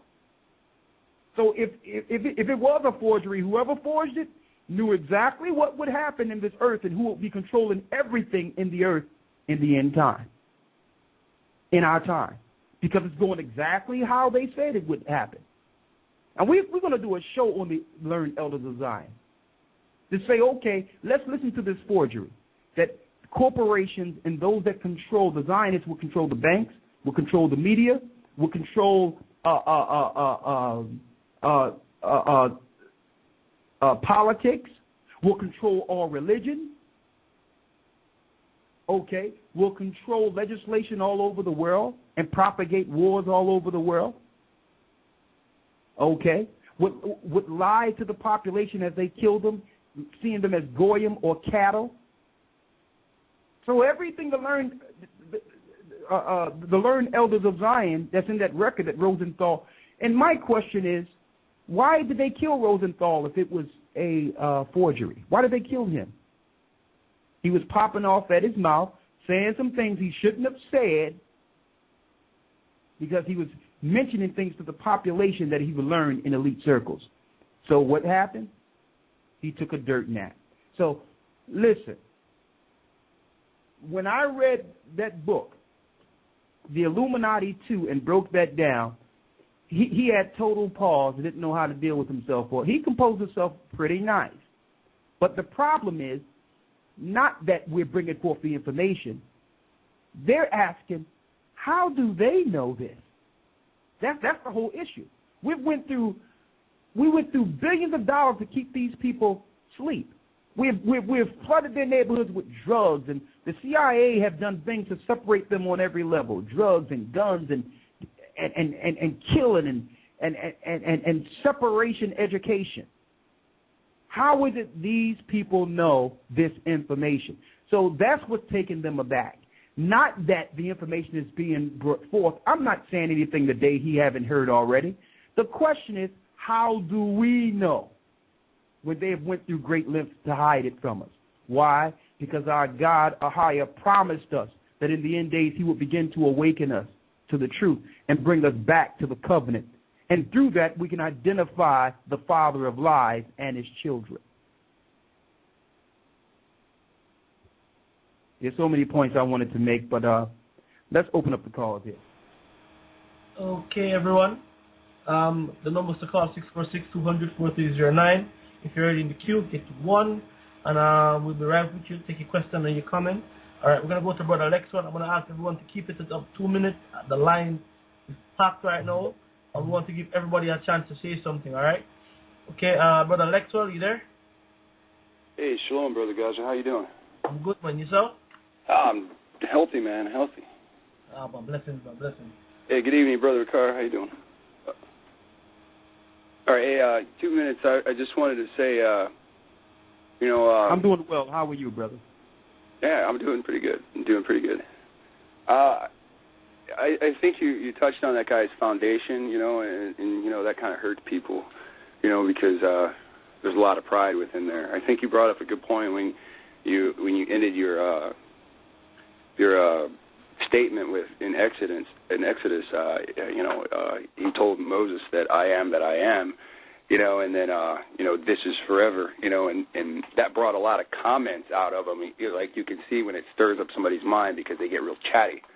And the only other comment I wanted to make is I don't remember if you were talking about the Tetragrammaton or if you were talking about Jehovah, but when you made that statement of that being a false name, his rhetorical his rebuttal was, well, then Jesus must be a false name, and that's a great opening, for the whole creation of the letter J, that you teach us. Well, that's all I have to say. I'll take my my answers or comments, off in the queue. Hey, Lex, well, before you go, Hey, what's up? Real quick, and I'm going to ask every brother and sister that called in here tonight this particular question. I need you to give me a scripture that says that if you say the Most High name is blasphemy. Ooh, no, I can't do that. I can tell, I can't give you something, that's opposite of that, if that's all right. Okay, I'm open for that too. Exodus 20:3, thou shalt have no other gods before me. So when you go back to Exodus and it says that this is the being that led us out or led the Israelites out of Egypt, it says his name is I am that I am, and this is the name unto the Israelites forever. So, like to a certain degree, it doesn't matter what that guy calls, the Most High. He'll have to take that up with him because, on one hand, he is in Israel, and he'll never accept the idea of that because he's just never been encaged. Hey, well, listen. Based on the experts, that name forever is not really what he said. Based on the experts and those that are being paid six figures to teach total nonsense in these institutions, his name is El Shaddai or El Olam, Lord of Hosts, the name God, Elohim, El Barith, El the Creator, El Roy, El Rifah. All these L's. Don't they know that these L's are fallen angels? A lot of these L's are fallen angels. So I wanted to put that out there. And all due respect to the brother, because I'm sure that when he came on, he didn't understand what this would be. But we listened to him intently, and we respect the fact that that he's a fervent studier. But they're studying in the wrong places if the eventuality is that you're worshiping Satan. Hey, can I ask you one question? All right. Baal is the name for a lord of a land. So if the Lord of the whole earth has the whole earth as his domain, why would Baal? Understand that? Well, check this out. I don't know if anyone picked up on his last statement before he went, but he only had 4 minutes. Lex, he only had 4 minutes. That's why I didn't go into it. Yeah. His last statement was that the Tetragrammaton was found in the land of Canaan and in Egypt. So that could have been an hour dissertation in itself, because the Most High didn't reveal his name to the Canaanites. Now, we know that Yah was a moon god in ancient Egypt. That's why you can find it in ancient Egypt. Right. So Yahweh, we know beyond, and it even tell you in Wikipedia, and that's a small source. Right. That's a low source. It even tell you that in Wikipedia that Jehovah, the Tetragrammaton, was a Canaanite god. Yeah, I picked up when he said it. I started to laugh. And so check this. Remember he said that at the end, Gocc? Yeah, man, he did. Said it. You he understand? said you can find the Tetragrammaton in ancient Egypt and ancient Canaan. So you mean to tell me we supposed to follow that God, and the God of the Egyptians was destroyed by Ahia? Right. Okay. So I don't know if our brothers and sisters are picking these things up. How they have, and I don't know if they're picking it up, because there's serious contradictions now that the true name is coming out now. Everyone is scurrying for answers. And see, we don't have to redact or change anything. How about saying what the Most High said to us? How about that? Amen. Is that a good idea? No, they want to follow the Canaanite gods. But I'm so glad he came on, and I didn't stop him because I wanted every argument, everything. I wanted it on record so that all the brothers and sisters out there who usually listen to their teachers, listen to their, their cause teachers, and if the expert couldn't come on, the one who taught it to you can't come on and break it down, how can now our people come on and try to uphold the Tetragrammaton? Right. All right. That's it. Thank you, brother. Shalom, brother. Shalom, Brother Lex. Just push one for me when I put you up, okay? Okay. All right. Okay. Brother Lex, well, yeah. When he said Canaan, my eyes lit up when he said it. I couldn't believe he said it. You understand? I was like, wow. Let me tell you, brother, I'm sitting here with all types of stuff in front of me that I didn't go into tonight. Mm-hmm. Because I understand that part of the discussions that you have, it's 20 minutes weeding through the philosophy. Mm-hmm. And what they do when you speak to them, they divert the conversation into another area before you get an opportunity to make a point. And that's why you can't follow them down the rabbit hole. That's one of the biggest mistakes we make, is to allow them to philosophize into another topic. No, let's not go there. You just said that it's blasphemy to say the name of the Most High. Where is that? Well, it's nowhere we can read in the Bible. Well, what is this discussion about then? Where did you get that from if the Bible didn't say it?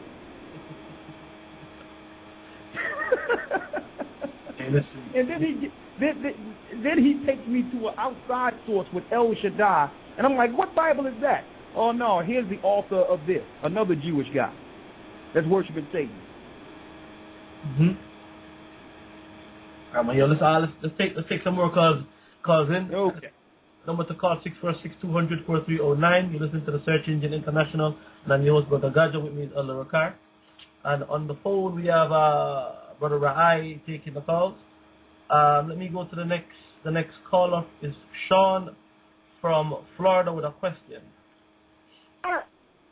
Hold on, boy. Shalom. Hey, shalom, Brother Gaza. Shalom, Elder Rakar.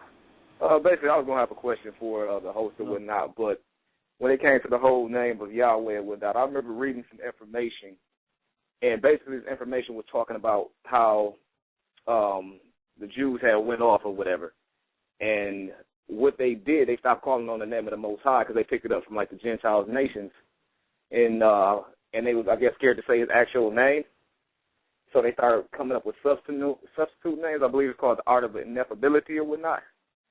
So I mean, even if dude was saying like, okay, man, we ain't supposed to say his name, that's basically what it sounded like. Like we shouldn't say his name because it's blasphemy or whatever. So I don't know if I'm coming through clear or whatnot. I don't know. I mean, because the scriptures never say don't say his name. So that should let you know right then and there, like, even if the records was translated or whatnot, it still would have been an injection just to cover up the fact of trying to avoid saying his name all over the place. Like, okay, we'll write it down this one time, but after that, we're going to just take it out of here so we don't blaspheme the name, the true name, and then put Yahweh as a replacement. That's what I got out of it or whatever, man, especially with the information I studied was saying, like, with them using, like, the art of ineffability. Well, brother, you're right on. You're right on point. Another key thing that Satan used through psychology is fear psychology. Mm-hmm. The example, if you see, like, I'm just going to give it in regular terms so people can understand it. If you if you see a movie that show people getting hacked up in the woods, that'll come to mind when you're out in the wooded area. You'll feel fear of going into the woods, even though there's nothing in there. But the fear of going into the woods is there.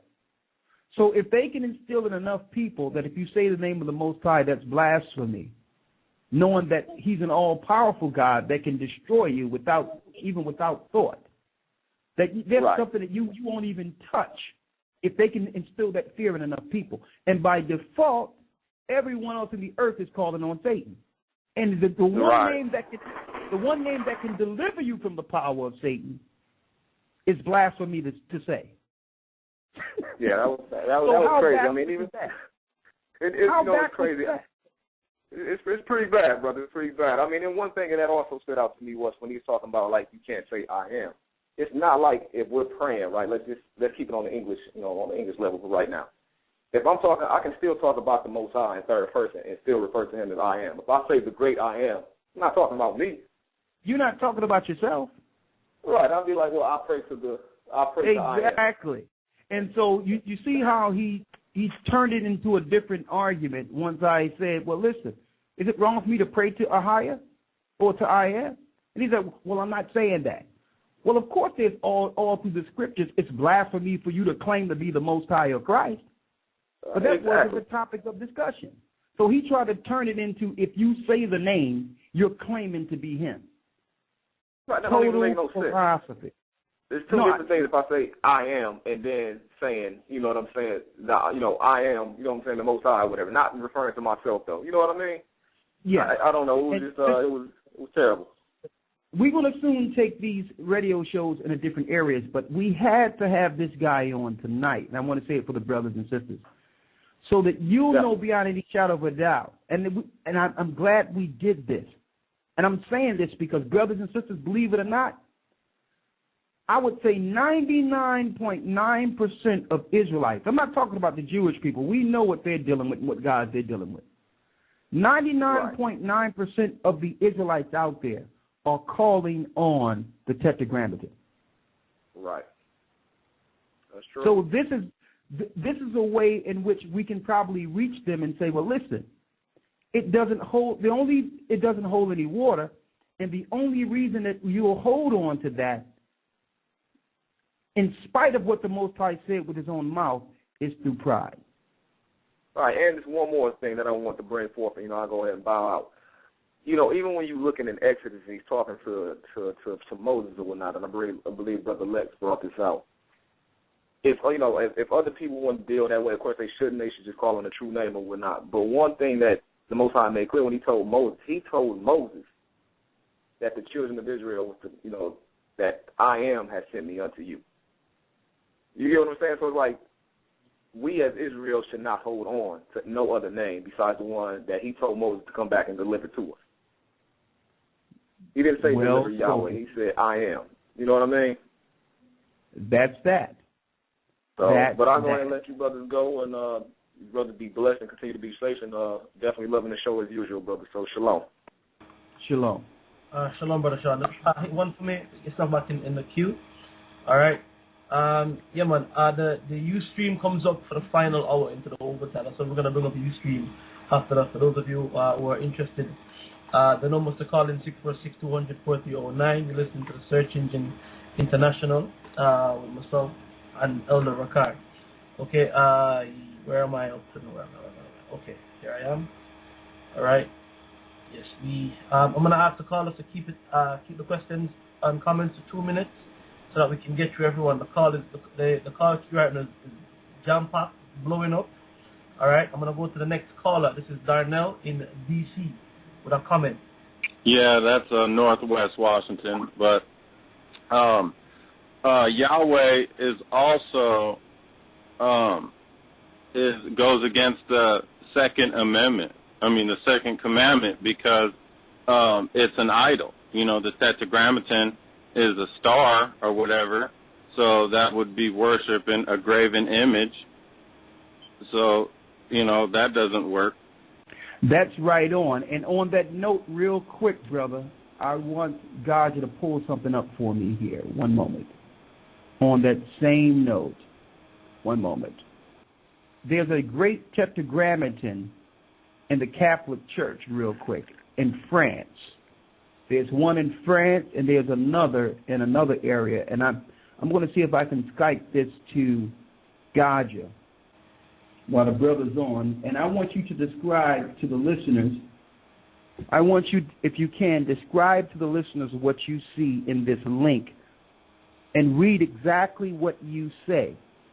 And I was going to send this out to the brothers and sisters in the academy. I sent them a few things in the academy this Sunday, and we were floored looking at a few of these things. But I'm going to send one right now, right, to you. And this is in Paris, France, Gocc. Okay. And you can find this information. Some of these sources is right in your face, right on Wiki, Wikipedia. Tell me, do you see that in your Skype, Gocc? Yeah, I got the link. All right, let me. Yep, let me open it up, and I'll tell you exactly what I'm looking at. Describe what you see there. Okay, hold up. First, describe the picture in detail. Read the file, Tetragrammaton at the Roman Catholic Church. Mm-hmm. Read it exactly like you see it. Then describe what you see in the picture. Okay. It says file, Tetragrammaton at Roman Catholic Church, St. Germain, Paris, France. Now, I'm looking at what appears to be a window on a cathedral circle, and in the middle of the circle, there is a triangle with the YHWH in it, or the symbol for the four letter in the middle of the triangle. What's around the triangle? It looks like rays of light. Yes, rays of light, like it looks similar to what you see the Roman Catholic use for the what you call it, the wafer light that they use for the communion, like it has that look. Yeah. So it's a ray of light, a circle in the middle, a ray of light, a pyramid, and in the middle of the pyramid is who? It's Yahweh. Yahweh or Yahweh. And where's this at? Do this come from Israel? Do this come from ancient texts? Where did this come from? The Roman Catholic Church in St. Germain, Paris, France. Right? Yes. So a lot of us think that this information comes from our people, when really it was the Europeans that gave us the Tetragrammaton. It was the Roman Catholic Church that made an agreement with the Khazars to inject their name of God into our records, knowing that we were sleeping, that we were in a state of exile, so that when the children of Israel begin to wake up, we would have this name. Now, the reason I sent you this picture in particular, Gocc, is because Lucifer promised to go into the heavens and be like God and worship as a God, as we read in the book of Isaiah. Isaiah, the 14th chapter, tells us, down to the 12th verse, that Lucifer would promise to go into the heavens. As you can see in the Great Pyramid in the circle of this Catholic Church, that's the God of the Catholics too. And he's going into the heavens, and he's in the midst of a pyramid. All right? So this is not just a Jewish thing. Let me tell you, the Jewish religion and the Catholic Church are one and the same. It's like Democrats and Republicans. They're one and the same. Even the Christ that the Romans worship is the Antichrist. So I'm putting this out there to let you all know, brothers and sisters, we've been had. They've given us a Satan as our God. And then they use the Jehovah's Witnesses to go knock on door to door to give Satan name in the Tetragrammaton in the English as Jehovah. Okay? Want to put that out there. We can open up the calls here. Okay, let me get back to the call line here. All right, Brother Darnell from D.C., could you hit one for me, please? And I will put you back in the queue. If you have another comment at any point in time, hit one. Okay, let me see, where am I here? I'm up with Brother Jeff is this Georgia? Am I correct? Hello. Hello. Can you hear me? Hello, Yes, can you hear me? Shalom. Yes. What's your name and where you from? I'm from Augusta, Georgia. Okay. All right, go ahead. What your question? Yeah, I just got a quick question. It's really a rhetorical question. I mean, in Exodus 3:14, how could it be blasphemy if the Most High telling Moses exactly what words are supposed to come out of his mouth when talking to the children of Israel? I mean, he's saying, like, I am have sent me unto you. Those are the words that are supposed to come out of his mouth, right? Hello? That is absolutely correct, brother. So my question to them is, where are they getting this? If you say the Most High's name as he said it, that's blasphemy.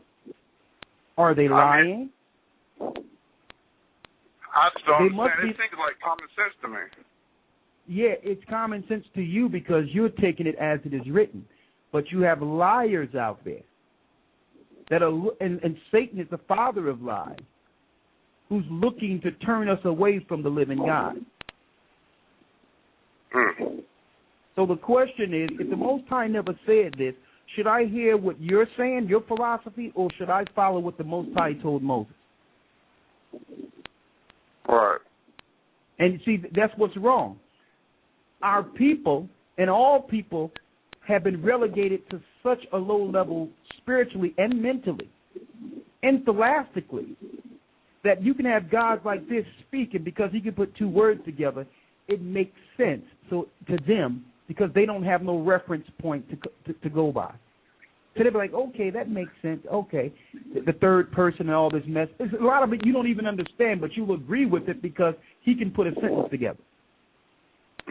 When the Bible tells you the wisdom of this world is foolishness with the Most High, it makes no sense. If this is what you've paid all that money to go to college for, you've wasted your money. Okay.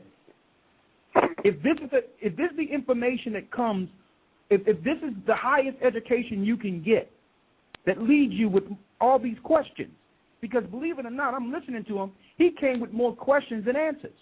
Well, this may be that. Or some say it could be that. Or it could be that. Well, some say it says that. Listen, we're not into what someone say and what are the alternative views on a scenario. What did the Most High say? Well, it's a second or third person. Let me tell you, sometimes I put up some of these videos with these brothers trying to break down the name of the Most High, try to go against a higher. It takes them 10 minutes. It takes them 10 minutes just to explain how Yahweh means Ahaya. Well, what about just saying that Ahaya means Ahaya? What's wrong with that? I listened to the video and I'm like, okay, let me see how they're going to twist this up now and try to connect it to come close to what the Most High said. Why not just say what the Most High said? And this tells us the reason why, brothers and sisters, it's a spirit. And you know what? It's a spirit.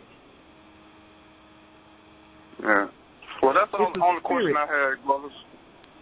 Okay, bless you, brother. Brother Jeff, just push one for me. And you know what? Listen, it takes us all but 1 minute to break down the Most High's name. Mm-hmm. The Most High says, I am that sent me unto you, Ahaya. Don't get no clearer than that. I don't have to go sideways. I don't have to explain that, okay, well, it's a billion times over here. And that's another excuse they have. Well, because it's, listen, because it's everywhere, it must be true. Okay, well, then Cesar Borgia, the white man, is Jesus Christ then. Mm-hmm. It's everywhere, ain't it? You can see it everywhere. It's in all the books. It's all through for over 1,000 years. That's all the pictures I've been seeing. It must be true, right? So come on with that because I can see it in other places. It must be true. All right. What I wanted to say to that is that it started off at one point, and I mean over time, when people would come in and directly say, okay, the name of the Most High cannot be Ahaya. And what I'm seeing slowly happening now, I'm seeing, well, okay, the Most High did say Ahaya, but that's not his name. That's what I'm seeing more coming out now. You understand? It started off. It's taking a new twist to it now. You understand me? It's taking a new turn, and you know why it's taking a turn? Because many people who ran into the name of the Most High are now going to these others who claim to be teaching the truth on the Most High, who are telling Christians to stay away from Jesus and God and come to Yahweh. And now they have some explaining to do. Mm-hmm. And they can't explain it because it's right there in the Hebrew. So now their listeners or those that have followed them are now going to them with information that cannot be refuted. Mm-hmm. They're like, well, didn't the Most High say Ahaya here? Well, yeah, And when you start twisting and turning and trying to say that that didn't happen, that's enough to make people say, well, okay. Mm-hmm. You may be twisting and turning on other information too. Mm-hmm. If you can listen, you can't go to the Christians and tell them to stop following Jesus if you are actually giving them a higher invocation name under Satan. How can you? They might as well worship Jesus. Yep, true that. Okay. I've noticed it over a year and a half or so coming into this truth and learning the name of the Most High. You know, we've seen it all over. Like I said, we see one time it cannot be a higher, and then now it is a higher, but that's just not the name. Like for example, Simon did it last week. This brother came here this evening. At no point did he deny that was said to Moses, but it's Yahweh. You understand me? And yeah, I like the Most High said it. The Most High said it, but we must say something different. And you know what my question? You know what my question is right after that. What scripture is that? Man, you know, I was here. I was typing. I was saying it myself here. What scripture is that he came up with? You know, where did he get that from? Where did he get that little from? That okay, if we're calling the Most High's name, it is blasphemy. And you know, when it came up to that, what scripture is that, What scripture is that? Right. Yeah, you all are something else. There's nothing. You can say every name on the invocation chain in this earth, and everyone will say, well, that's fine. I mean, what's going on with the brothers who will stand up for what the Most High said? And then, let me tell you, we went into Baal to show you that that's another name for Yahweh or the Tetragrammaton. He stepped back a little bit also and tried to spin it into something else. Baal, let me prove to everyone right now, in Exodus, right now. Let me go there. See, I didn't have a chance to really go into this because everything I pulled out or tried to say, I realized that there was there'll be a 10-minute philosophical dissertation that would distract people from the original question and go into something else. So I didn't have time to do all that. I didn't want to make it into one of those. Right. When you go into Exodus, the 32nd chapter, right? Mm-hmm. This is going to be real quick here about the golden calf, right? Mm-hmm. And when the people saw that Moses, 32, can't come down, Moses delayed to come down out of the mount. The people gathered themselves together unto Aaron and said unto them, up make us gods, which shall go before us. For as for this Moses, the man that brought us up out of the land of Egypt, we wot not that is become of him. We don't know what's going on with Moses. So let's make us some gods, right? Mm-hmm. And Aaron said unto them, break off the golden earrings which are in the ears of your wives and your sons and in your daughters, and bring them unto me. And all the people brake off the golden earrings which were in their ears and brought them unto Aaron. And he received them at their hand and fashioned it with a graven tool after he made it a molten calf. And they said, these be the gods of Israel, which brought of us, listen to this clearly, these be the God of Israel. To show you that they made multiple calves, right? The same thing you'll see. That's why you see calves in Manchester next to the big center. You see the big bull on Wall Street, the big bull down there on Wall Street in the United States in New York. You see the bull everywhere Baal is worshipped. This is what the Israelites created coming out of Egypt. And you notice the people who are actually in the financial district who are worshiping Baal or the bull, right? Mm-hmm. Listen to this clearly. And when Aaron saw it, the 5th verse, he built an altar before it, and Aaron made a proclamation and said, tomorrow is the feast to the Lord, right? Mm-hmm. Now, I'm at Exodus 32 and 5.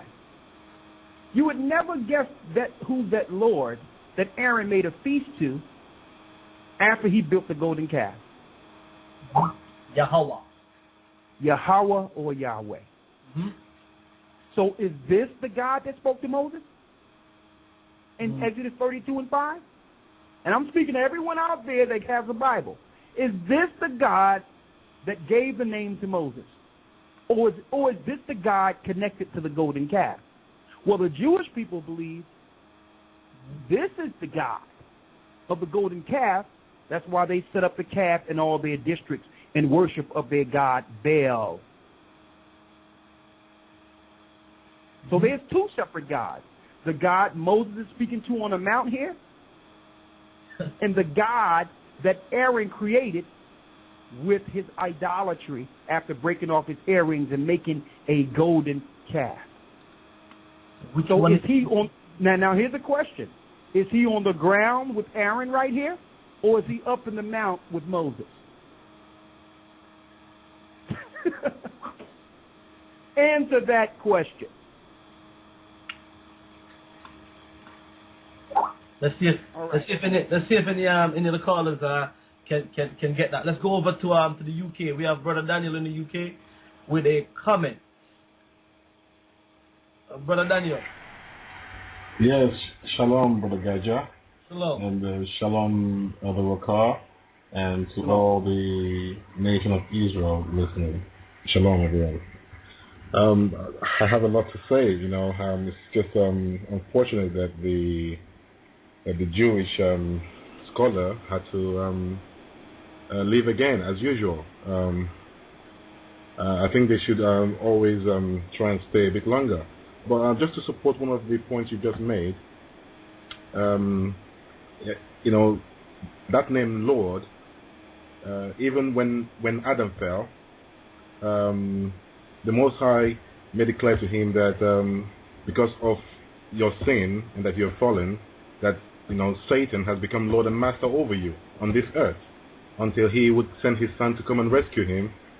So we know what these people are all about. I mean, this show has brought it out time and time over again.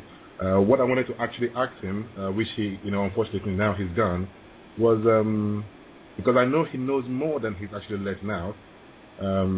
It was about them calling Christ and them saying that Christ is actually boiling in a pot of excrement. I wanted to just ask him that because he kind of went very silent over that. He never mentioned that. So my question was, my comment and question was actually to be directed to the Jewish chap, but apparently he's not here, to actually answer the question. But all in all, I would say you are doing a brilliant work. I mean, brothers and sisters can see what is up in these people's mind. Even when we are waking up, rather than for them to come and support us, and help us to wake up, rather they're doing everything that they can to actually put us back to sleep. And this show has actually, has actually made brothers and sisters aware of that. I recently actually got baptized in Manchester, so I would like to say, big up and thank you very much to the brothers, up in Manchester. They're doing a fantastic, work over there. The support and the encouragement, and the continuous, contact that that the family is showing is just unbelievable. So, I would just like to use this point to say thank you also, elders. I don't too much hear about Elder Lawyer, but you guys are doing fantastic work. Just keep it up, every one of you. Well, thank you, brother. And Elder Lawyer, thank you. He's a lot of times when I'm teaching, like I'm doing right now, he's on the other side just feeding information. So fantastic. He don't say much. I mean, he don't say much, but he's a plethora of information, especially on the Hebrew. He teaches the Hebrew during the academy. So, absolutely. I mean, the whole time he's sitting in Genesis 13:4, where it says, "Unto the place of the altar which he had made there at the first, And there Abram called on the name of the Lord. Then he sent Zechariah 14:9. And the Lord shall be king over all the earth. In that day shall there be one Lord in his name. Exodus 3:13-15 he sent. Jeremiah 23:7. So the whole time I'm teaching, because I'm dealing with other things in historical records here, he's on the other side just bringing forth information. I'm so absolutely sure about that. I'm absolutely sure about that. Oh yes. You know, so I'd like to say well done to you all. And if you can at least advise these guests, because sometimes when they are chatting, they think the people they are talking to are so ignorant, and I really want to sometimes talk to them, but unfortunately they always spend like less than an hour and they just run away. If they could actually in the future try and stay a bit longer, so they can hear from the audience, so they will know that that the audience and the listeners are not that ignorant anymore. So thank you very much. Well, brother, when they see where it's going,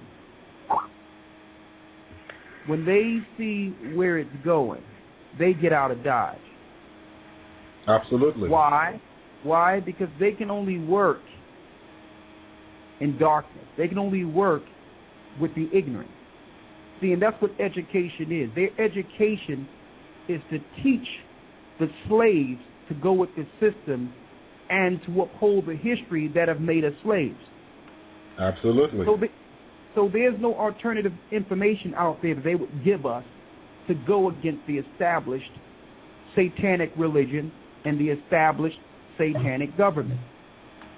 Absolutely. You understand? So he know. Absolutely. And when he was using the flimsy excuse that there are archaeological findings that are very old that have the name of Yahweh, what they seem to not be understanding is that each time the children of Israel go off, they create all kinds of philosophies. They even document them. They write them in stones.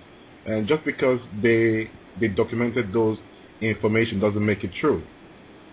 So that's what they fail to understand. And one of the most important things we should always let them know is these scriptures, this book, the Bible, was supposed to be taught to the Gentiles by the children of Israel.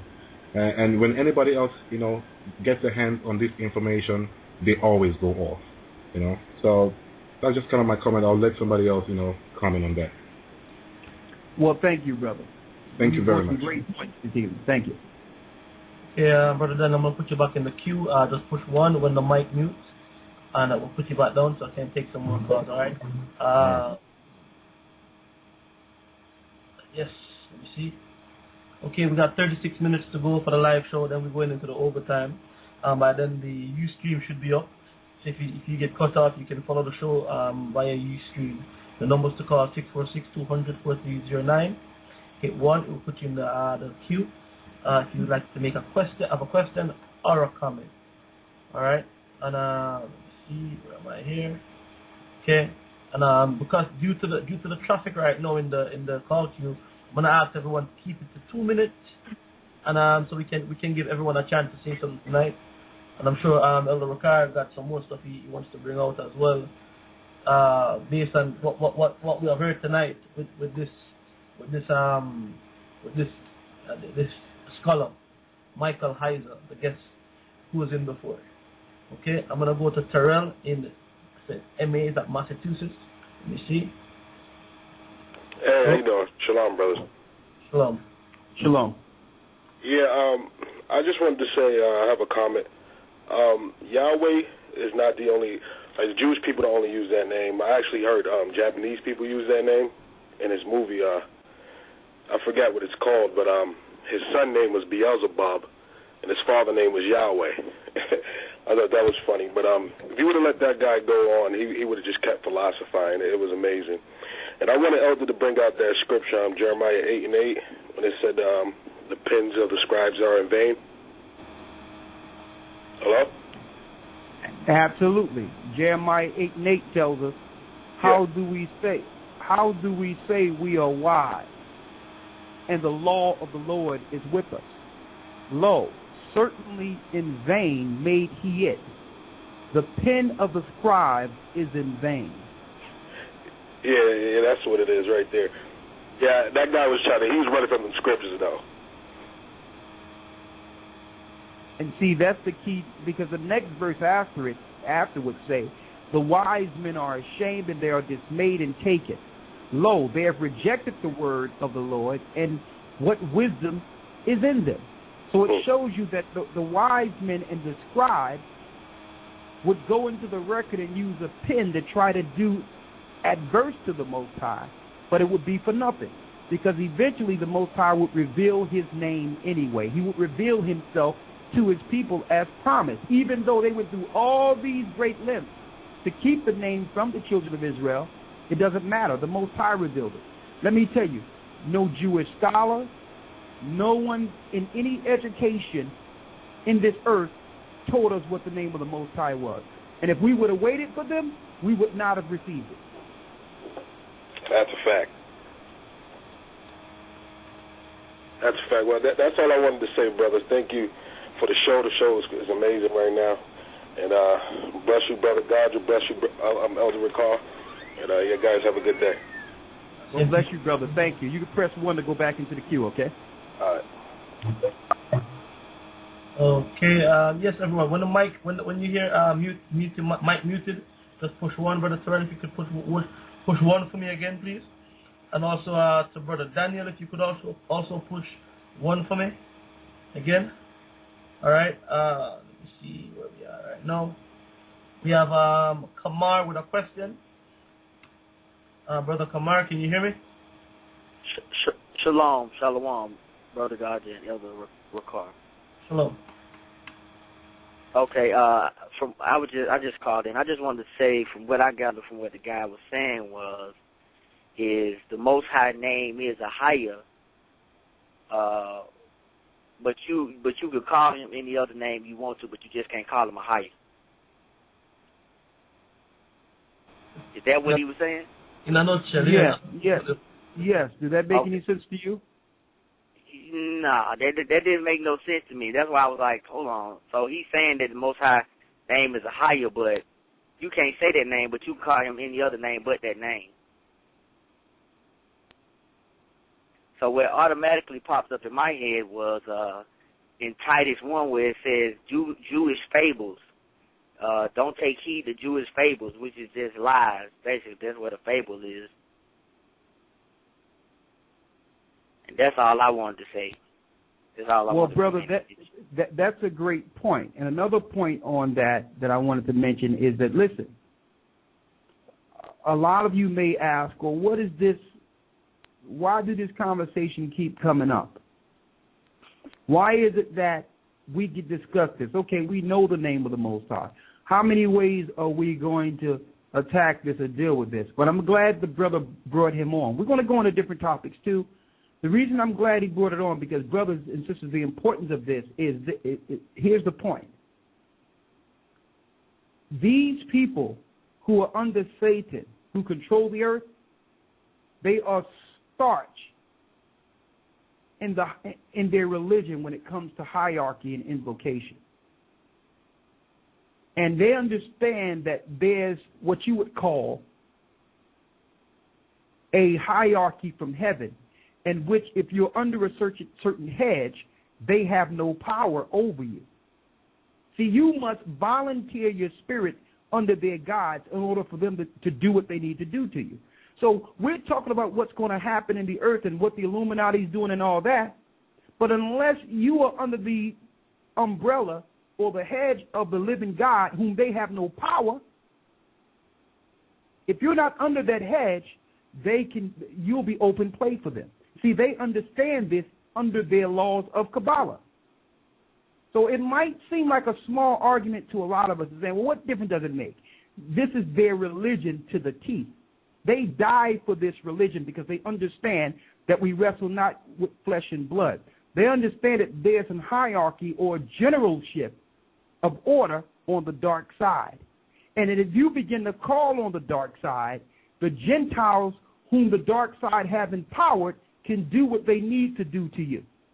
And see, if it wasn't important, the Most High wouldn't have delivered the name to the children of Israel. He was showing the children of Israel, listen, those guys over in Egypt is not your God. I'm going to show you that I'm your God, because I'm going to take not only their gods down and show them to be nothing, I'm going to take the people, the Egyptians who are the superpower of the earth, I'm going to take them down so that the whole earth will know that I'm more powerful than all the gods of the Egyptians. So don't tell me there's no power in the Most High's name. They know it, or they would not have hid it.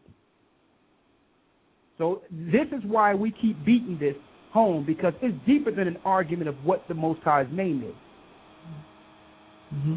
There's going to be a time, life and death situations, in which we're going to have to use the Most High's name in the evil day that's coming very soon.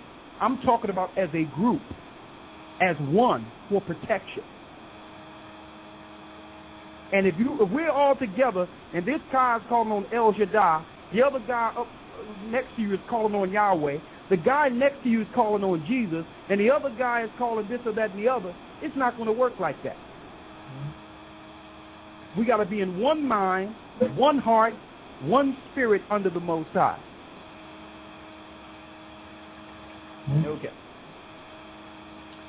And yes, Elder, just let me read one scripture as well while we're here. I mean, Colossians 2, and about the 18th verse, it reads, "Let no man beguile you of your reward in a voluntary humility and the worshipping of angels, intruded into those things which he had not seen, vainly puffed up by his fleshly mind." And like you said, some of the names that they're calling on are actual angels, having you worship angels, like worshiping the Raphael, the angel that delivers healing, you know. So the name is very important that we call them, because they understand the power of names, of incantations, of the power of invoking names.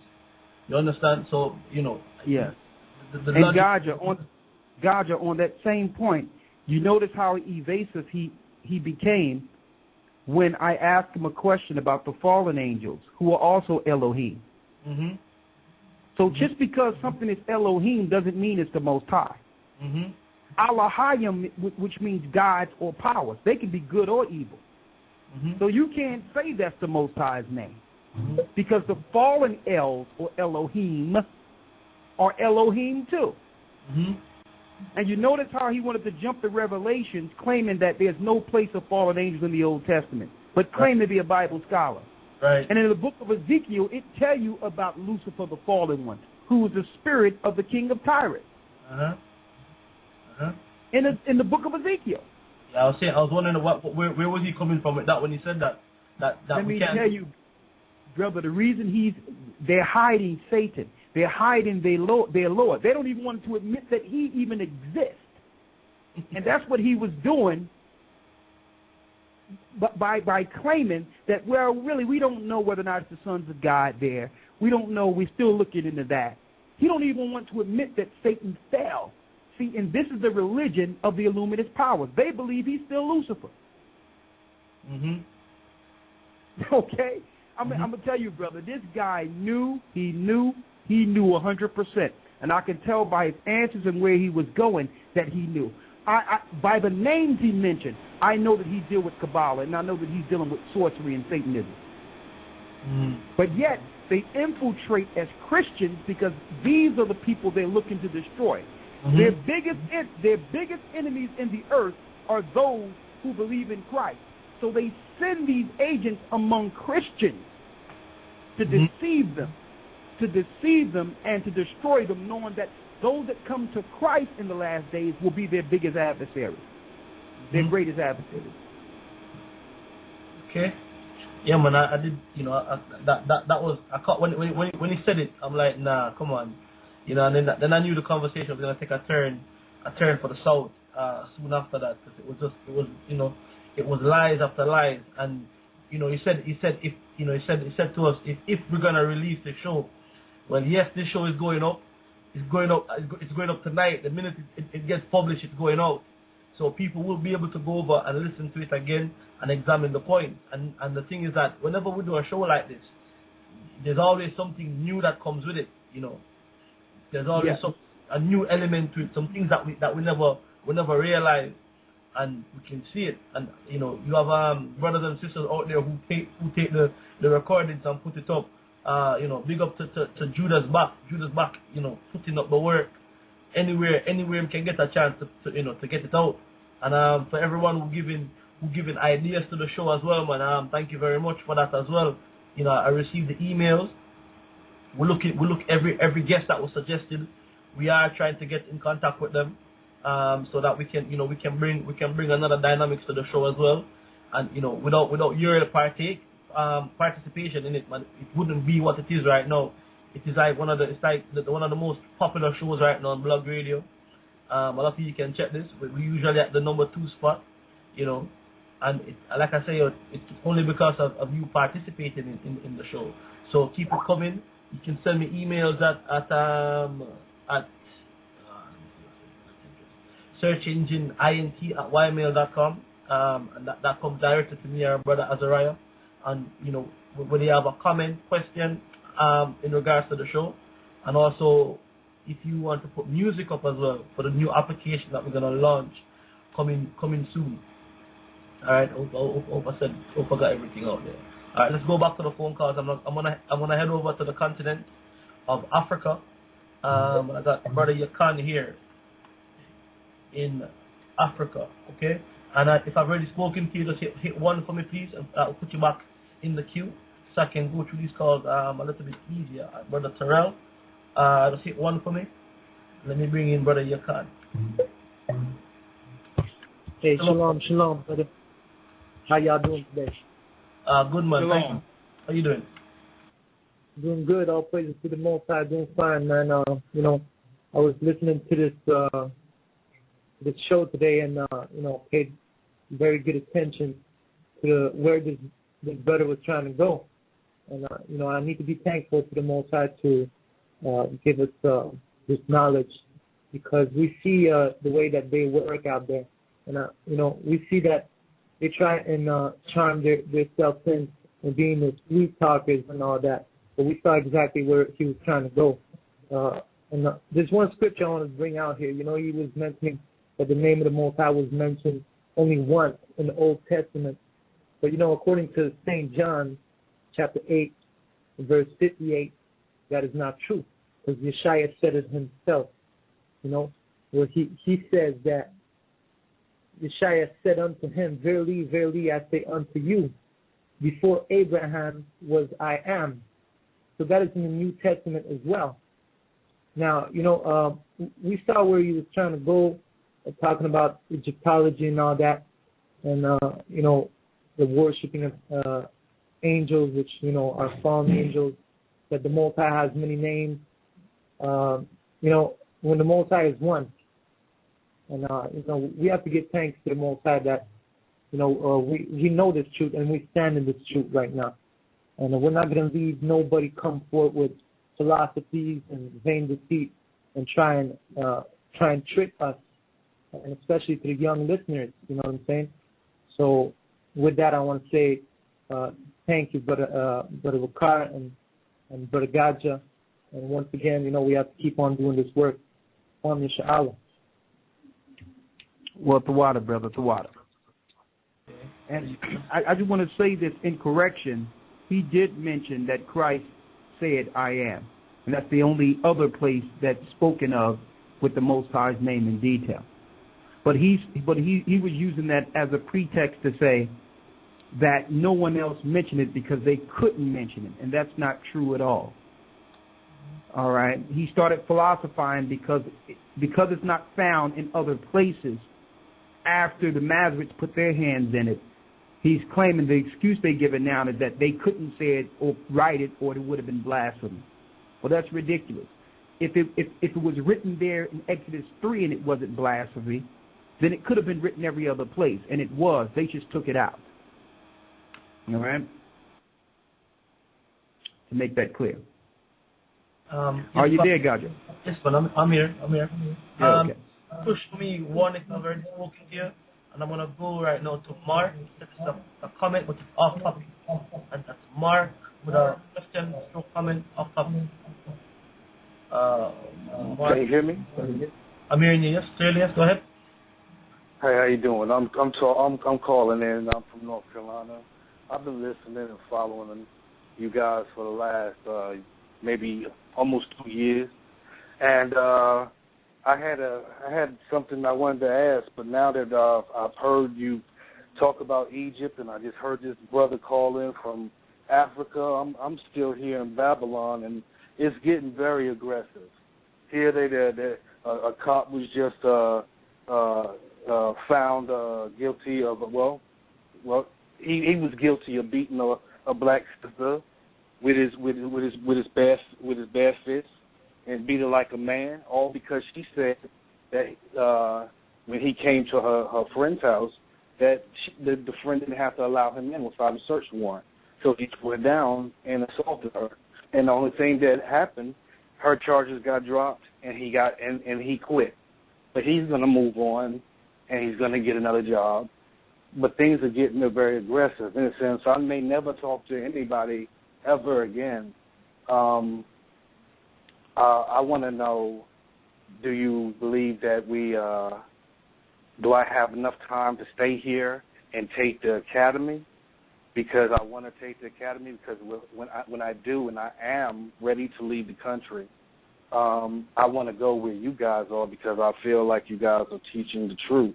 Where I'm at, there are everyone is angry, and everyone is on fire. And right now, the popular person out here, besides you guys, is a guy named Seti, who is talking about the black woman is God, and he's talking about Egyptology, and he's talking about, we need to go back to Africa and everything like that. And he talks with a very angry and strong spirit, and he talks to the anger of the young lion, and they feel him, and they're being swept up in his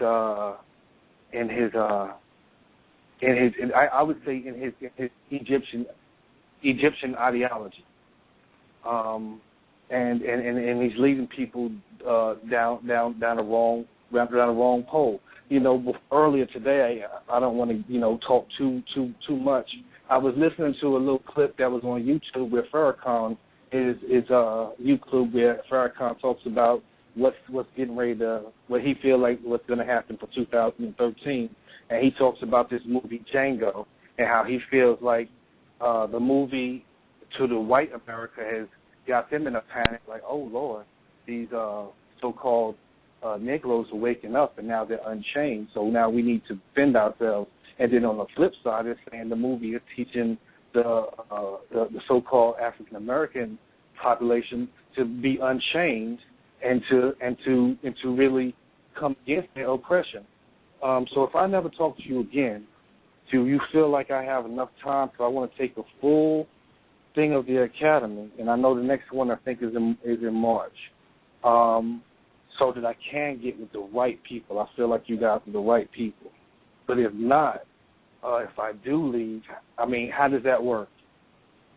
Well, number one, traveling have no prerequisite. The academy is no prerequisite on traveling because it's internet, and there's internet all around the world. So even if you wanted to be in the current academy right now, you would receive all the information that you've missed all the weeks first, and then you'll be caught up to where you don't have to wait until March. You'll be caught up almost immediately by having access to all the past videos, and when you see the next one live, you'll be up to date. So that's not a prerequisite on, you can get in the one in March if you want, or the one we'll do later if the Most High permit, if it's still permitted that we will be able to do this platform based on some of the laws they're about to push. But all in all, if you want to get in the academy and catch up, you can do that now. You would send an email to gatheringas1, the number 1, at AOL.com, and we'll let you know how to do that. Now, when it comes to, as far as leaving is concerned, the way what city or state are you from? I'm from Durham, North Carolina. I'm on the East Coast. So this is what we would suggest, because we have a lot of brothers and sisters that's in North Carolina, but they're fragmented right now. We're looking at a way to try to get those brothers and sisters together because there's probably some work temporarily you can do there to help others. So the key thing to do. I'm willing to get into. I'm a soldier.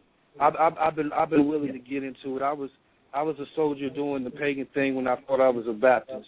Now that I know, and now I can understand why we are angry or why we are being disappointed in the employment lines. Why things are, now you know what? I really want to be a soldier. So I want to get with you guys. I want to get out there and I want to tell the truth, and spread the truth. But you know what? I just really, first and foremost, I got to get me and my family up out of here. It's getting serious. Just like a couple of weeks ago when we were listening. Well, this is what I'm trying to understand your point, and we can't explain this all over the line today. I understand that. But just take the baby steps. The baby steps at this point would be, first of all, panicking is a weapon that works against you. So you must calm down, stay calm, stay in the spirit, and just do things that you can do, the things that are in your power to do right now. The first thing you need to do is work on passports and getting those things in order first. Getting your paperwork together. We got all the passports and everything. I'm just waiting on some tax money so I can get up out of here. But I want to know: do I wait and take the class? Because I really, I know. You know what? Well, brother, you're asking me a lot of things. That's why I'm trying to go forward, because you're asking me a lot of things that I cannot answer on this forum. Correct. Well, let me ask you this: Exodus 20:24. Now, let's say for any reason that I can't get to the point where I can fly across, but let's say I can get down into Central or South America. It says Exodus 20:24. In all the places where I record my name, I will come to thee, and I will bless thee.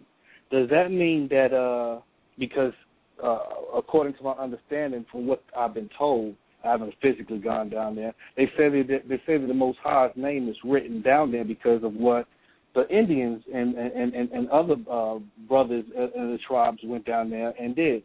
Are those places also that we can go and be protected until the boats come? Well, there is a ship of Tarshish in scriptures that speaks of, after the deluge, a residue of people who will be saved on this side after the fall of Babylon. I can't say in particular because I don't know where you're going and what you're planning. You understand? But I can say that there will be a small remnant after Christ returns where the ships would come and bring them back over into Jerusalem. But that's upon the coming of Christ. Okay, but I can't speak to those areas that you're speaking of. We would have to do that off this particular call. No doubt. Okay. Well, thank you. I've been listening. I'm very thankful because when I was first turned from Christianity, I was pointed in the direction of listening to this guy, Seti. And I totally rejected it because of the way that he talks. But at the same time, I recognized that he was a powerful speaker, but I rejected it, and then I started looking at things on how to, the person who brought it to me, I was trying to refute them. And through the Most High, I was able to stumble upon you guys' videos, and I've been watching ever since. So all praises to the Most High, but I would like to thank you guys because you guys could have been doing links about Nintendo's latest games, but here we are, you trying to wake up the brothers, so continue to do it. I would like to link up with you guys to continue this fight, because it is a fight, and we do have to wake up the brothers, and we got to get them off this Egyptology. I understand that you have the Esau comes on the radio, but why not break up and get these other brothers who have these other ideologies to come together, because there's a movement that's happening over here in Babylon that and to be here, you would feel it like how you feel it in my voice on this broadcast. I'm here, so I hope that you are feeling it in my voice, but it's serious here. Yes. Have you thought about ever bringing? bringing brothers from. I mean, like Vista. What's his name? Abdullah Johnson or whatever like that. He talks from a whole different standpoint, but he's waking up a different crowd under his ideology, and this guy Steady, he's waking up a crowd under his ideology. Brother, I'm with you, but the bottom line, and I can answer this. I'm gonna have to go after this, but the answer to this is this. The answer to this is Christ. Verily, verily, I say unto you, he that entereth not by the door into the sheepfold, but cometh up some other way, the same is a thief and a robber. But he that entereth in by the door is the shepherd of the sheep. To him the porter openeth, and the sheep hear his voice, and he calleth his own sheep by name, and leadeth them out. And when he putteth forth his own sheep, he goeth before them, and the sheep follow him, for they know his voice. And the stranger will they not follow, but will flee from him, for they know not the voice of strangers. So the bottom line, brother, is all these people you mentioned who don't believe in Christ, they were set up for a different reason. And those that cleave to those voices and follow those voices are for a reason too. There's not one in this earth that will follow Christ in spirit and in truth who will fall by the wayside. They hear his voice, and eventually that voice will lead them out. So I'm saying that so you can get your focus where it needs to be. Not trying to get all these other people who don't believe in Christ together because they got a YouTube page. It's not even about YouTube or anything else. It's about Christ. Mm-hmm. All right? So, no, we're not on a mission to get some people together because they got a certain spectrum and a certain following. The whole world's got ideologies and following. Christ will call his sheep, and his sheep will follow them. A stranger they will not follow. And the people you are mentioning don't believe in Christ. I understand, but you guys put down everybody else. I figured you would put them guys down too, and hopefully Well, I'm not putting them down. Christ, listen. I'm just saying. Listen. Christ is the way. That false doctrine with the truth. I'm talking about as far as putting down that false doctrine with the truth. You guys do that with the everybody. Point I'm making. Okay, I'm listening. The point I'm making, brother, is the fact that Christ is the key here. Yes.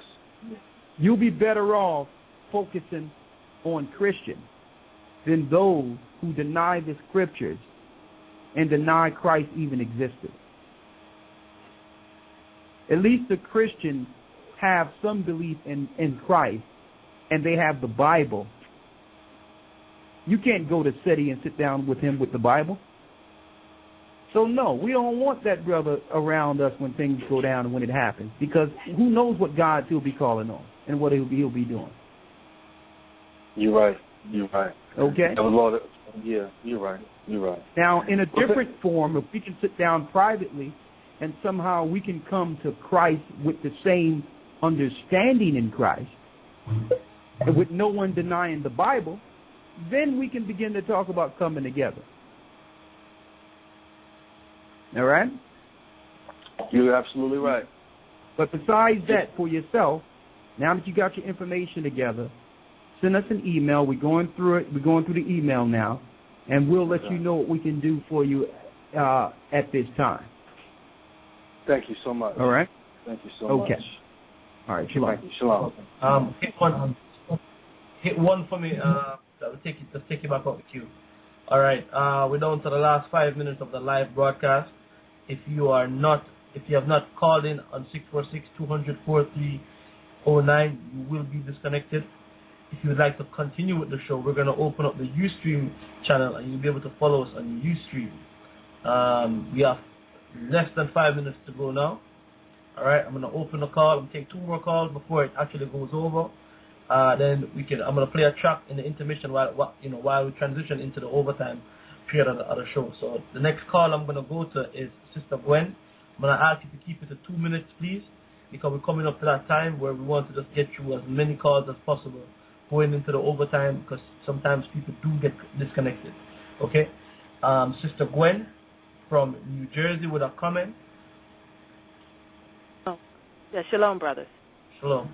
Yes, I was calling in reference to the call tonight, and I wanted to say that In Corinthians 14:33, Ahia said he is not the author of confusion, so therefore he wouldn't have given us more than one name. And since they know our history, they would flood our minds with Satan's name in order to throw us off from calling on the real name in the time that we are in now, the last days.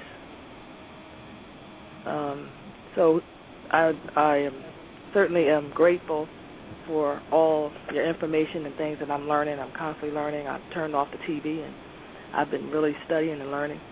And I basically could see where this guy was coming from, just to flood our minds with different names of our Lord. But we know that those are Satan's names. Okay, so. Excellent. Thank you for that. So that was all that I really have to say. I know someone else needs to get on. Okay. All right, man. Thank you. Okay, let her push one to go back into the queue, and she's right on. She was right on point there.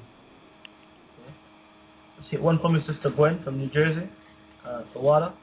Okay, I'm going to go to Brother Mike in Florida. This can be the last call I take before we go over into the overtime. We're up to 3 minutes. The numbers to call is 646-200-4309. Brother Mike from Florida with a comment and a question. Yeah, can you hear me? Clearly. Excellent. I just want to say shalom to you brothers. Definitely listening in on the show. I guess my question, it kind of goes along with the topic, is I just wanted to verify if Yahweh is basically the same as Jehovah. Okay, what was the question? If Yahweh is the same as Jehovah. Yes, Jehovah is the English translation of the Tetragrammaton. The Jewish powers and the Catholic Church agreed to inject that into Scripture. Also, they agreed to inject halal or hallelujah into Scriptures, which is the praise of Lucifer. Okay, and see that I guess that leads to my point, because I actually, this is me witnessing. I actually went to visited the Museum of Natural History in New York, and in their African section, they actually have there's a mask that says Jehovah, and they actually have I guess a whole costume as well that says Jehovah basically. So I guess they have some type of ceremony where somebody I guess they put on a mask and they just go around and do whatever little tribal thing. I act like Jehovah, and they also have a whole costume. And this was an actual exhibit at the Museum of Natural History in New York. So, I mean, if that's who they say we're worshiping, or that's who they say the Khazars are saying that we worship, and that's the same God. I don't think we worship the same God. At least, not the Hebrews, not the Israelites. Well, you are correct. You can find a Tetragrammaton throughout all society. It's the Canaanite God. It's the God of the Canaanites. Exactly, and then just to see the exhibit. I mean, if you saw the mask and even the costume, I mean, this was it's almost near demonic. The mask was near demonic, and the whole costume was near demonic. And then even in parentheses it says God of mischief. And so I'm saying if Jehovah and Yahweh is one and the same, here we are. It's right clear as day in a museum exhibit that Jehovah is the God of mischief. The near demonic mask. So that's not the Hebrew God. That's pretty much what I was commenting on. Okay. Well, thank you, brother. Great point. Blessings, Brother Mike. If you have a comment in regards to the show, just hit one, and we'll get to you immediately. As you know, we're in the overtime right now, so there's a chance that you might be disconnected. If this does happen, you just head over to the Ustream channel, and you'll be able to continue with the show. Or otherwise, you can go back to the archive and listen to the show in its entirety from the top. Okay? Elder Rakar, are you there? Yes, I'm here. And yes, I'm hearing also that Spike Lee may be on the show next week. Yes, sir. We're looking to have him in next week. He's making a lot of comments about this movie, Django. Django, yeah. Yeah, I need to watch that. I'm not with it, so we're looking to have. Okay, well that'll be interesting to hear what he has to say next week. So hopefully we can get him on just for a few minutes, and he can he can go over. I'm going to ask him a few things about the movies, what he have in works down the line, what he's working on now. But I like the fact that Spike Lee have always been objective. Even in his filmmaking, he brought forth some key points in time of history. I mean, he brought some serious political conversations to the masses concerning our people, regardless of the content of his films. You can tell he do have a love for the people. So I can't wait to, and I want to talk to him about Malcolm X, how he was shafted. Hey, listen, Hey, as far as that's your line? Cop, that? Yeah, I apologize. Hold on. Let me, I can mute my, Thank you. Yeah, man. All right. Seems like you're in the midst of a shootout over there or something. Okay, so, all right, Gabar, if the cops didn't pass, do you have, man, it's so glad not to hear sirens going off all over the place anymore. Lord, is a blessing. Well, I'm still in the Bronx, so I hear them all night. So. Oh, yeah. And you notice, you can't drive from one place to the next without seeing someone that's pulled over in the United States now. Every time you look at someone else pulled over there. Hey, it's like, huh? No, I'm saying the UK is the same. You understand me? We got the UK. Same thing, yo. We got pulled the other night. On the motor, what you call the motorway, the highway here, and it was almost 1 degree, and this policeman is asking me to come out the car. I'm like, no, forget that. You understand me? Okay. I ain't coming out. Okay. Well, Gabar, come on in, brother. What you got to say, my brother? Well, I just wanted to. Tomorrow we're gonna have Reverend Albie Watson. He is a brother that was a minister, and he stumbled into actually another Israelite group videos, and he met a brother from another Israelite group, and they were friends, and they were going back and forth, and the pastor realized that this brother was bringing some truth, so he started investigating some more, and he stumbled into our videos. And one day he just got up in the front of his congregation. He had a church over there in Connecticut, and he said, "I got to apologize. I've been teaching you live." And lo and behold, when it's all said and done, he lost his church. His wife left him, and he kind of had to start from the beginning. But he stood for truth, and he sacrificed for truth, and he lost his church because of it. They was calling him an extremist, a Black Panther, all kinds of names. So he's going to come tomorrow and bring his testimony. But, once he saw our videos, he contacted me, and we started talking. And he's ready to go. He's a brother who's been in the ministry for 20 years. He had his own church for 6 years. And he's ready to bring this truth, 100%. And he has sacrificed. He's going to he's going to bring his testimony on how the fire he went through when he started preaching this truth. So, it's going to be an interesting show tomorrow. Man, that is very interesting. I'll definitely be listening into that. So you have a pastor who actually started following the truth and decided that he would do what a good pastor should, went before the congregation and told them, "I apologize. We've been taught lies, that you are in fact the children of Israel," and wanted to bring them back to the understanding according to the Bible. And therefore he lost his pastorship, lost his wife, lost his family, lost everything, and was kicked out of the church from his position because he wanted to reveal the truth that was revealed to him. Yeah, it was his church. He lived upstairs, and the church was downstairs. There was like a storefront situation. And that was the way that he supported himself. That's the way that the church supported the building and things of that nature. And he couldn't pay the rent because and he's gonna again say it tomorrow that it came to, because he started switching his service onto the Sabbath. And, he started noticing that every week it was less people, to the point that he was by himself in the church. There was nobody coming. And then eventually his wife also left him. But the good thing is some of his congregation is actually coming back. So he contacted me, and he's in Connecticut. I might go there after and visit him. But he's a powerful brother, and the Most High has been walking with him. Is the funny about the story that what woke him up to this understanding, because the brother he was discussing the Bible with, the brother asked him one simple question: do you know how to read the Bible? And he didn't understand the question. He said, what do you mean, do you know how to read the Bible?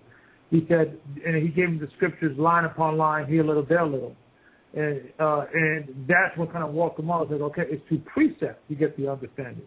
And that was the beginning, the sparks that kind of began say, wait a minute, we have to look at the scripture, we have to keep the commandments, we have to start looking at these scriptures again. And when he was sold in delivery, he went full steam ahead. And his only regret, and I'm pretty sure he will share that tomorrow, that, when you come with this truth, it's like fire. And a lot of it, he probably pushed a lot of people away because he came out with fire. And, he's learning balance, because when the Holy Spirit hits you, it's like, you're going 100 miles per hour. Okay.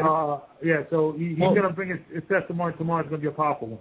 Yeah, I see that he actually sent us an email in detail too. Now that you're mentioning this, so what I would like to do, just briefly, I know that it's going to be your show or whatever. I would like to come on briefly and just talk also with him, if you don't mind.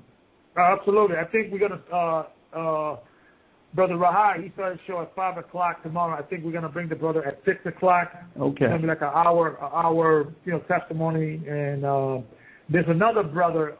He's a brother Al. He is a brother over here in my church, and he's going through the same thing. He's actually the husband of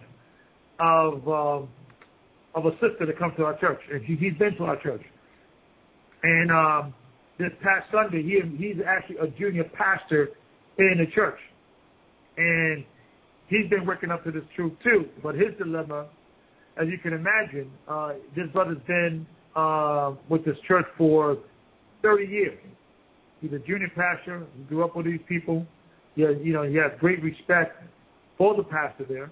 And I actually went to the church this past Sunday just to kind of just visit and talk to the brother. And after that we had a heart to heart. And then he's basically, and this is I'm not saying anything that he's not gonna be mentioned tomorrow. He's at where brother the Reverend Watson was in 3 years ago. From the perspective, okay, should I tell the truth or should I tell the status quo? And his fear is that he has so much respect. And then I said, I went to the church, man. It broke me back. I come from the Pentecostal church. My father was a Pentecostal minister. So, these are good people. They're good people. And he's in that struggle. He's in a deer in the headlights. He said he doesn't know what to do, but he knows that he has to have that conversation one day with his pastor. Say, Pastor, the Lord has called me to go to a different direction. So I think it's going to be an interesting show tomorrow. Yeah, I was raised Pentecostal too, and I'm going to tell you, some of the greatest people in the world, and I mean good people. Mm-hmm. So hopefully, maybe the Most High is making a turn here where he's going into he's allowing us to go into these churches and actually be wise and bring forth the truth. Our people have been waiting, so I'm looking forward to the show tomorrow night, brother. And I pray that the Most High, put a heart in the pastors and others that are in these churches to just receive the truth. Just put that heart in them, because they are good people. It's just that the realization, when you see the truth, the realization comes down to it's a choice you have to make. And that's what they struggle with more so, whether or not they can see. They struggle with the backlash from walking away from everything we've been taught. But just like Moses had to step down off that pinnacle to lead the children of Israel. He forsook the treasures of Egypt for his people. So that's one of Christ was shown the pinnacle from the beginning and had to step away from that and say, listen, I'll wait. I don't want none of this. He rebuked Satan because these kingdoms, you know, the authority and the position that this world gives you, it's hard to deny. It's hard to turn down, especially when you told so many people that this was the way and the only way. And that's the reason that they're actually in the church, because you told them that was the way. Now you're coming back years later and saying, well, no, this is not the way. This is the way. So it's a struggle, but hopefully the Spirit of the Most High, through dialogues like the one you have tomorrow night, open the door for others who is just like him.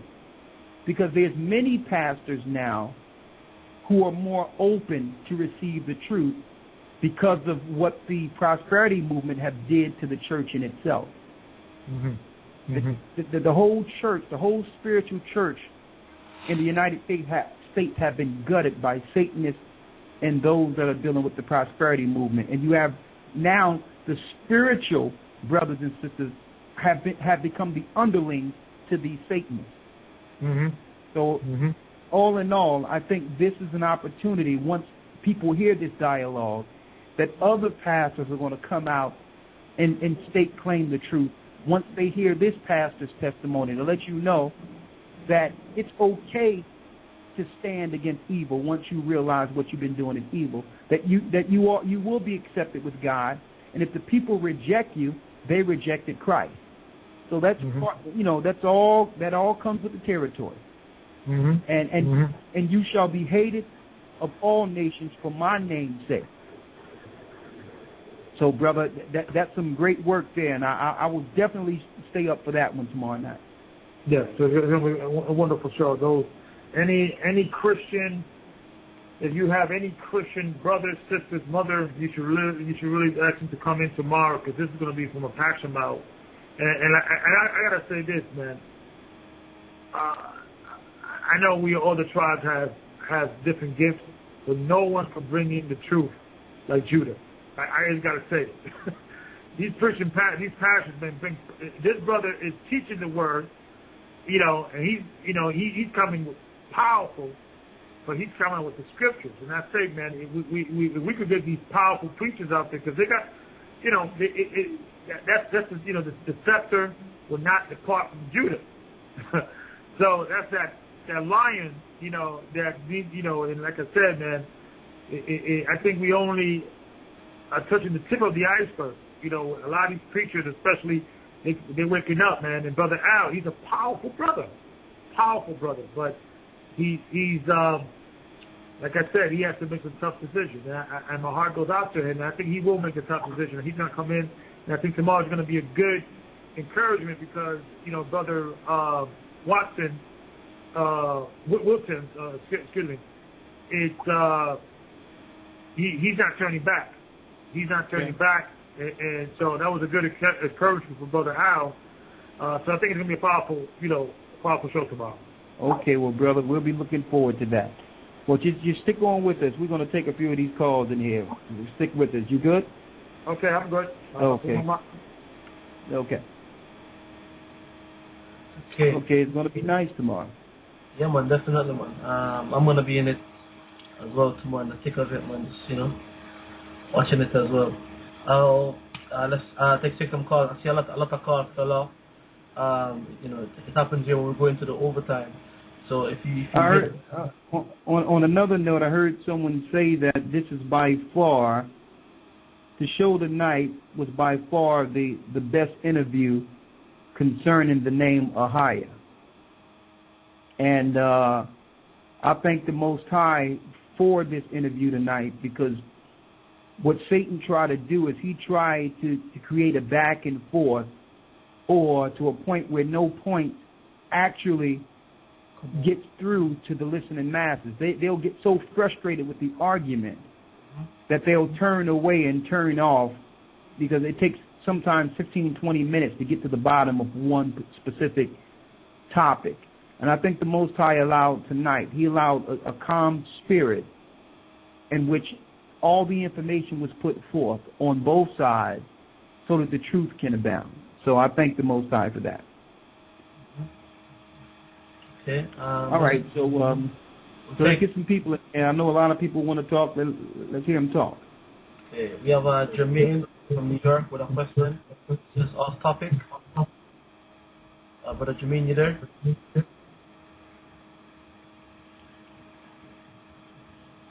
Brother Jermaine?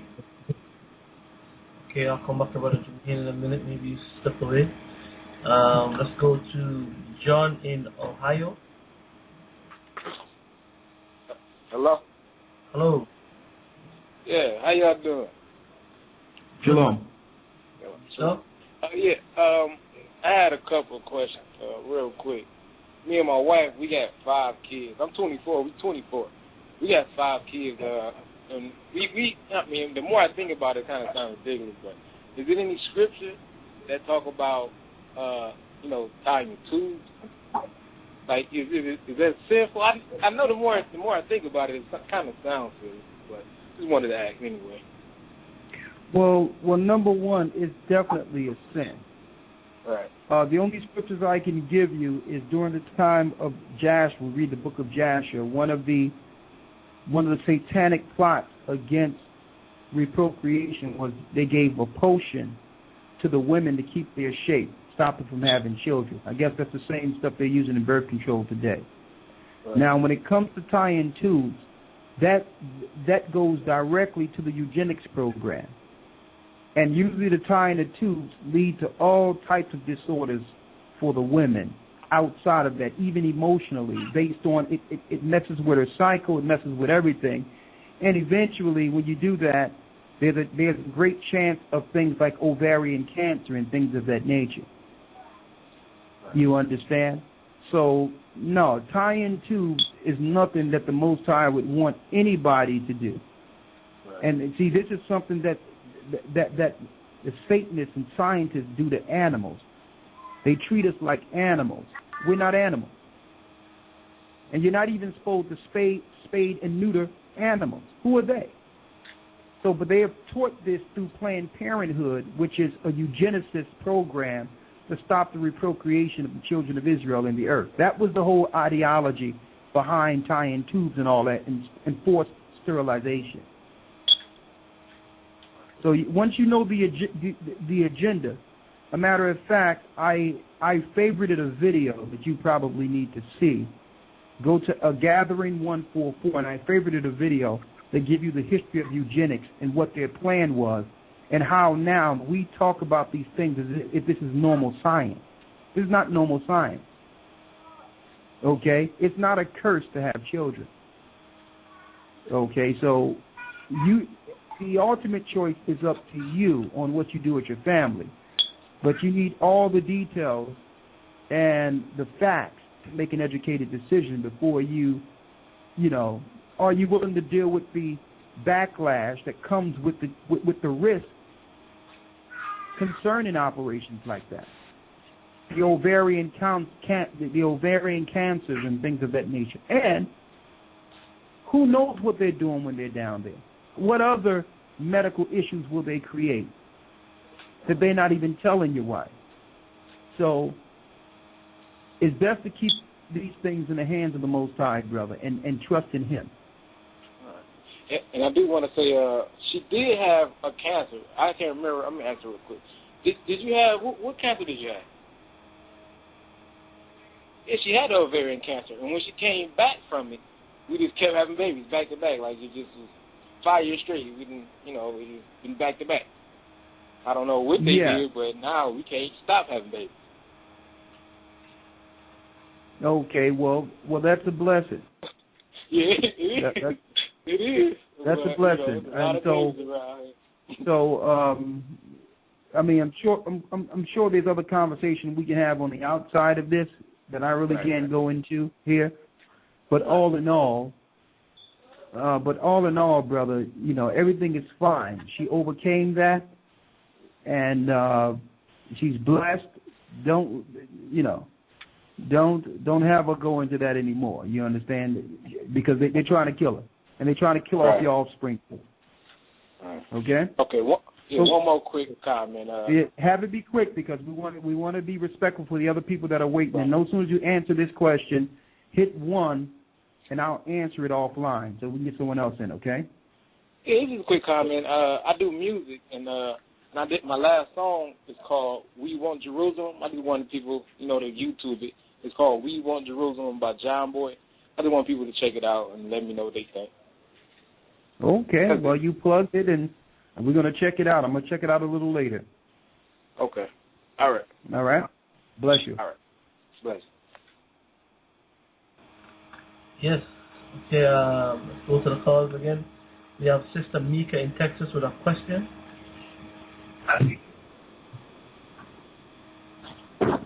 Hello. Shalom. Shalom. Actually, my question was already answered, but to the brother who just called, it came up when he said his wife had ovarian cancer. That, and then they started having a lot of kids. That situation exactly what I was in. They told me I had ovarian cancer, and then I went in to have a procedure, and then before you know it, they was like, oh, the cancer might spread, continue to come in and have these procedures. And if I did have cancer, the chances would be I wouldn't be able to have kids anymore. But after I had the procedure, I got pregnant like immediately after procedure. So that's bogus. That's bogus. I would say to him and his family that don't listen to what them people say. They tell you that to get your money, to put all kinds of drugs in your system. Who knows what they really done to me? Because like I said, I wasn't able to have kids for like 4 or 5 years, and then all of a sudden I got pregnant immediately. So I would say stay away from that. Don't believe it at all. And if she do, just get more than one person's opinion and go get why if possible versus the doctor office and the OBGYN that tell you, oh, you have cancer, you have this, because they do that just so you can get in, you get on them tables, you don't have a clue what they doing to you. And that was all I had to say, really. Exactly. Thank you. They're using lies and fear tactics to get you there. This is what they use, psychology and fear, so that they can do certain testings, a certain demographic of people they need to test and do prod and do different things to every year. Okay, even this now they're pushing this ovarian cancer vaccine, which is killing young girls and doing all types of things, autoimmune system and giving them diseases and sterilizing little girls now. Cancer is the biggest hoax on earth.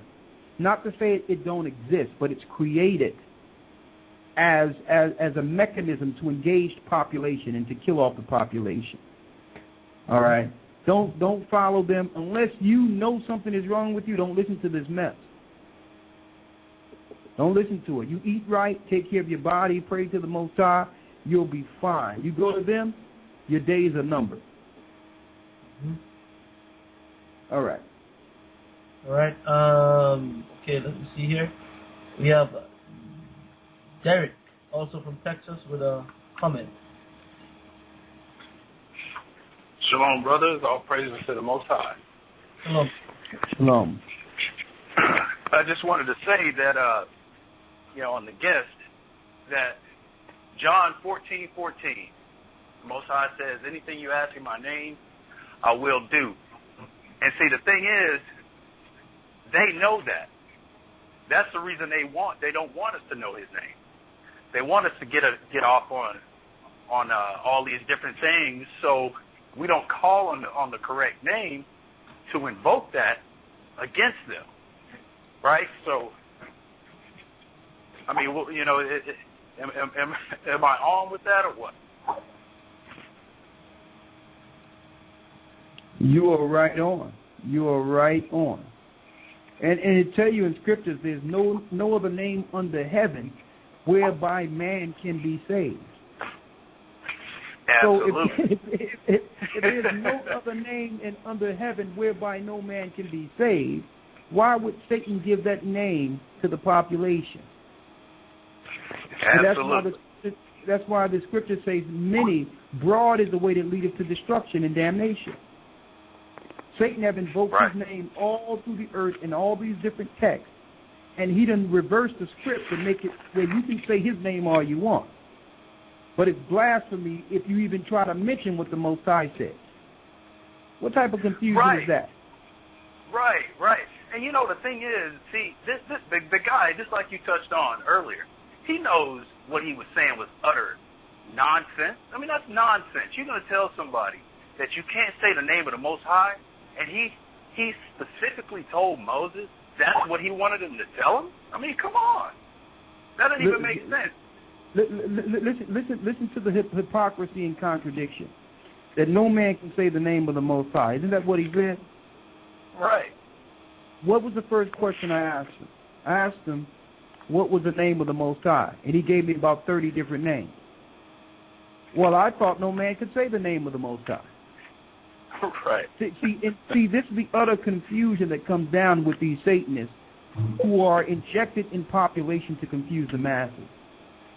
Their point is to throw so much mud in the water, to dirty the water to the point where you don't know left from right, up from down. So they don't come to the conversation to give clarity. They come to bring more confusion, to get you off the beaten path, knowing that you're on the right path. That's why he started coming up with all these other Jewish fable books, started dealing with philosophy and suggesting you come to his website so he can lead you down a path down directly into hell with all these names he invoking. But that's the hypocrisy of these guys. They'll say, well, you can't say the name of the Most High. Well, the first question I asked you, well, what was his name? And you gave me 10 separate names. Why? How can you say those names? Right. Right. Yeah, I mean, it makes no sense. Exactly. So, but I'm glad he was on because he intellectually expressed what all others believe in the Tetragrammaton believes. Right. And you know, he tried exactly.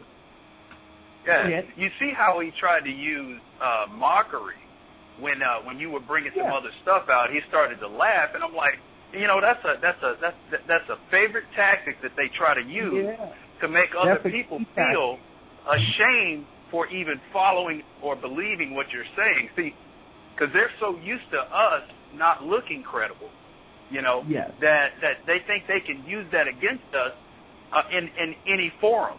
But see, in this forum, you know, we're awake. Everybody, you know, at least most of us are awake, and we can see through those lies and the deception that they're trying to feed to us, and we can come back to them with even more clarity and understanding than what they're able to deal with. Exactly, brother. See, that's another tactic, as you mentioned, to laugh at all. When you laugh it off, you automatically by default becomes the authority of the conversation. Oh, I know information you don't know. See, but what I do is I ignore the laughter and listen to what he say and ask him to answer to what he said. Instead of me dealing with his laughter, okay, all right, I understand that, sir. Show me in the scriptures where it says you can't say the Most High's name. And see, and he couldn't say nothing. Listen, you can hear a pin drop on cotton, on cotton in a hollow church. Okay. Right. Yeah, he couldn't say anything. So the whole deal is the truth. The truth excels. It gets to a point where they've been fooling themselves so long, they're coming in the vein of, how dare you ask us, what do you know? Well, we have the same question. How dare you go into our records and try to be the authority of a record when the Most High gave us this record, you were in Mount Seir. Later you was in the Caucasus Mountains. You converted into Judaism, took our record. How dare you come to us and try to tell us how can you now become the authority of my forefathers' record? Listen, you got this twisted, brother. And see, this is what we were saying to this guy. Listen, you on the wrong form. You notice when they see what they're dealing with, they come with this, where are we going at here? Where are we going? You know exactly where we're going. You are a liar. You are of the synagogue of Satan. And matter of fact, let me read this. They ask where we going. This is where we're going. Revelations 3:9. In case you don't know where we're going. So once they've been shown to be bold-faced liars, they try to act as if they don't know what the conversation is about. Right. And I was totally respectful to this brother. I didn't disrespect him in no manner. I let him bring forth every record or all his philosophy, whatever he needed to say. Revelations 3:9 tells us, behold, I will make them of the synagogue of Satan, and we know who worship in synagogues, which say they are Jews and are not, but do lie.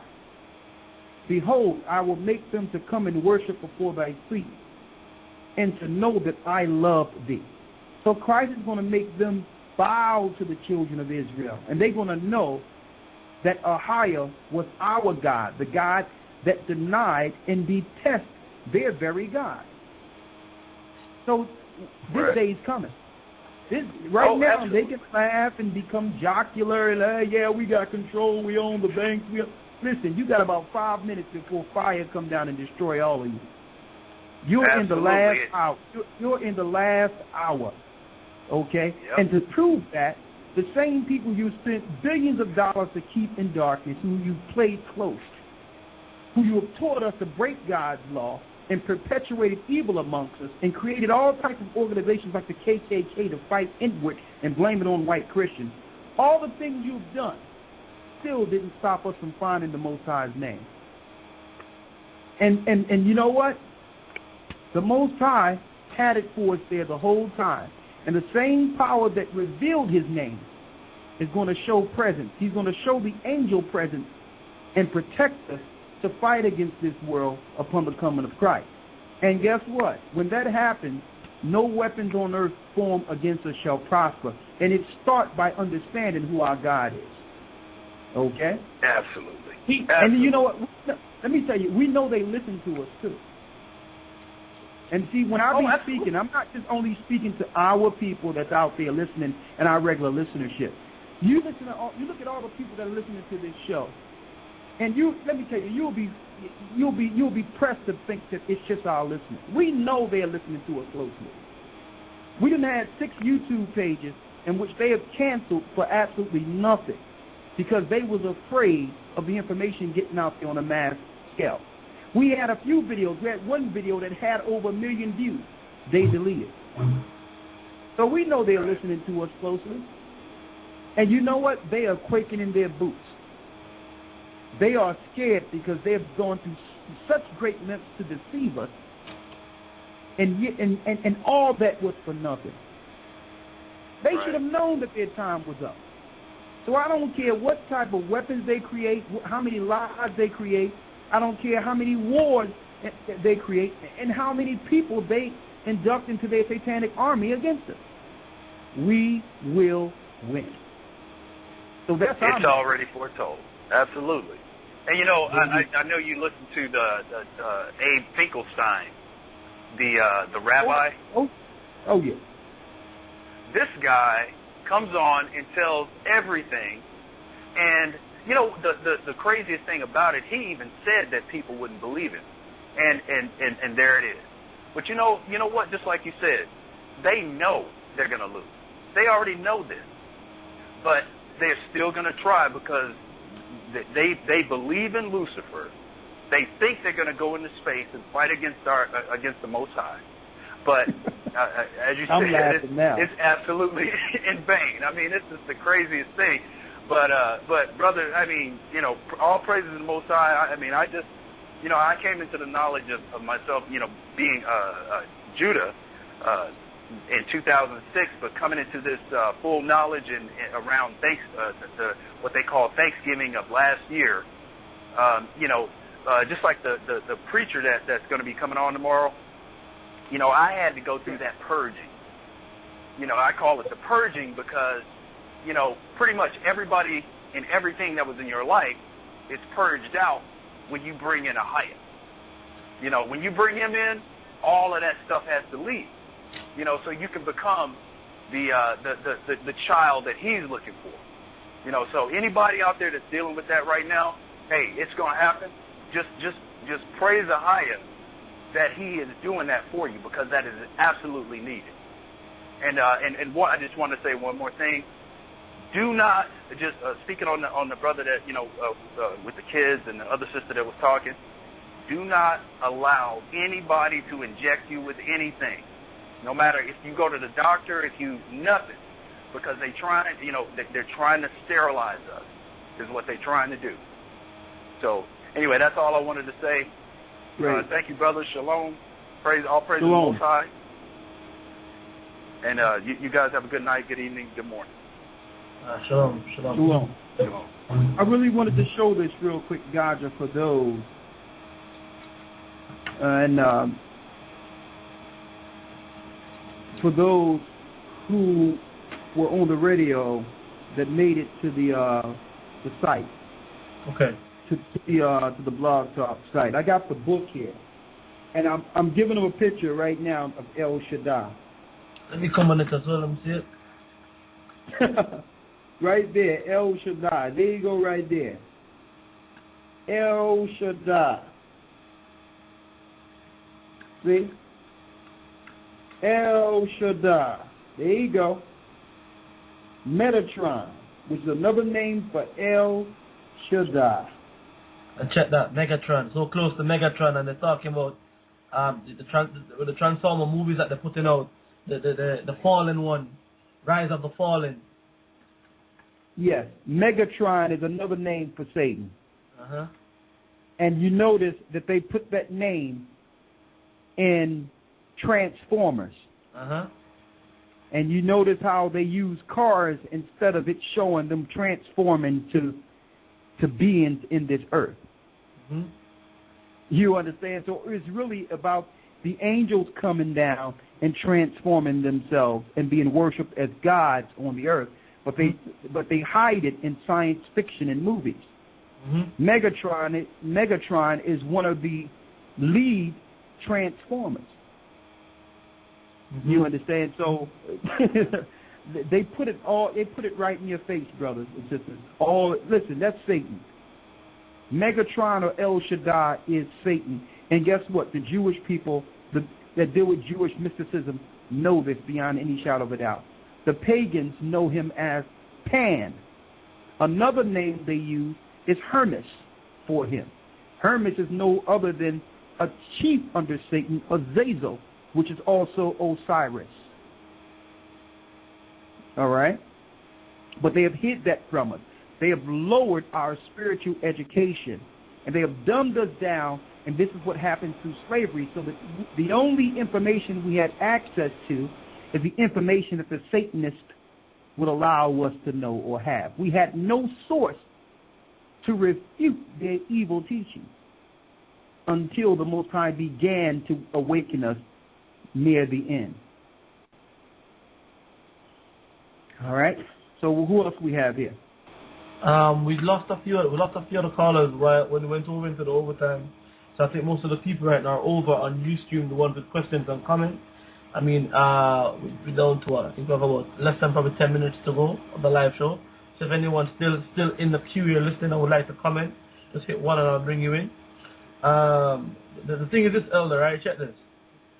You know when you have truth in your hand, like when you believe something to be true, right? Like, example, we go out and street preach, and we have the Bible in the hand and the understanding, We will never run from any conversation or any man bringing anything. You understand me? So if we have to stay there for 6 hours and talk, we are going to talk for 6 hours, and this is it. If all of these guys that coming in believe what they bring in is true, right? Why do they end up running away at the end? Why not stay and defend the truth that you have? You understand? And check this. Go ahead. I'm listening. Go ahead.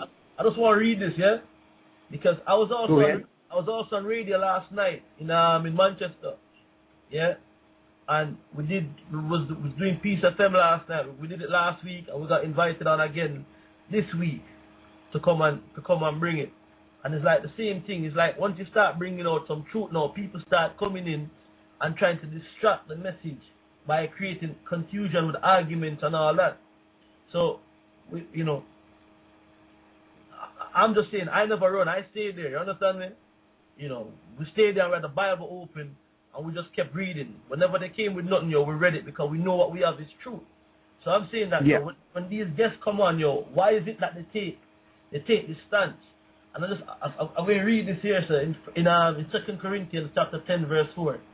It says, "For the weapons of our warfare are not carnal, but mighty to the Most High, to the pulling down of strongholds." Verse 5, "Casting down imagination and every high thing that exalted itself against the knowledge of the Most High, and bringing into captivity every thought to the obedience of Christ."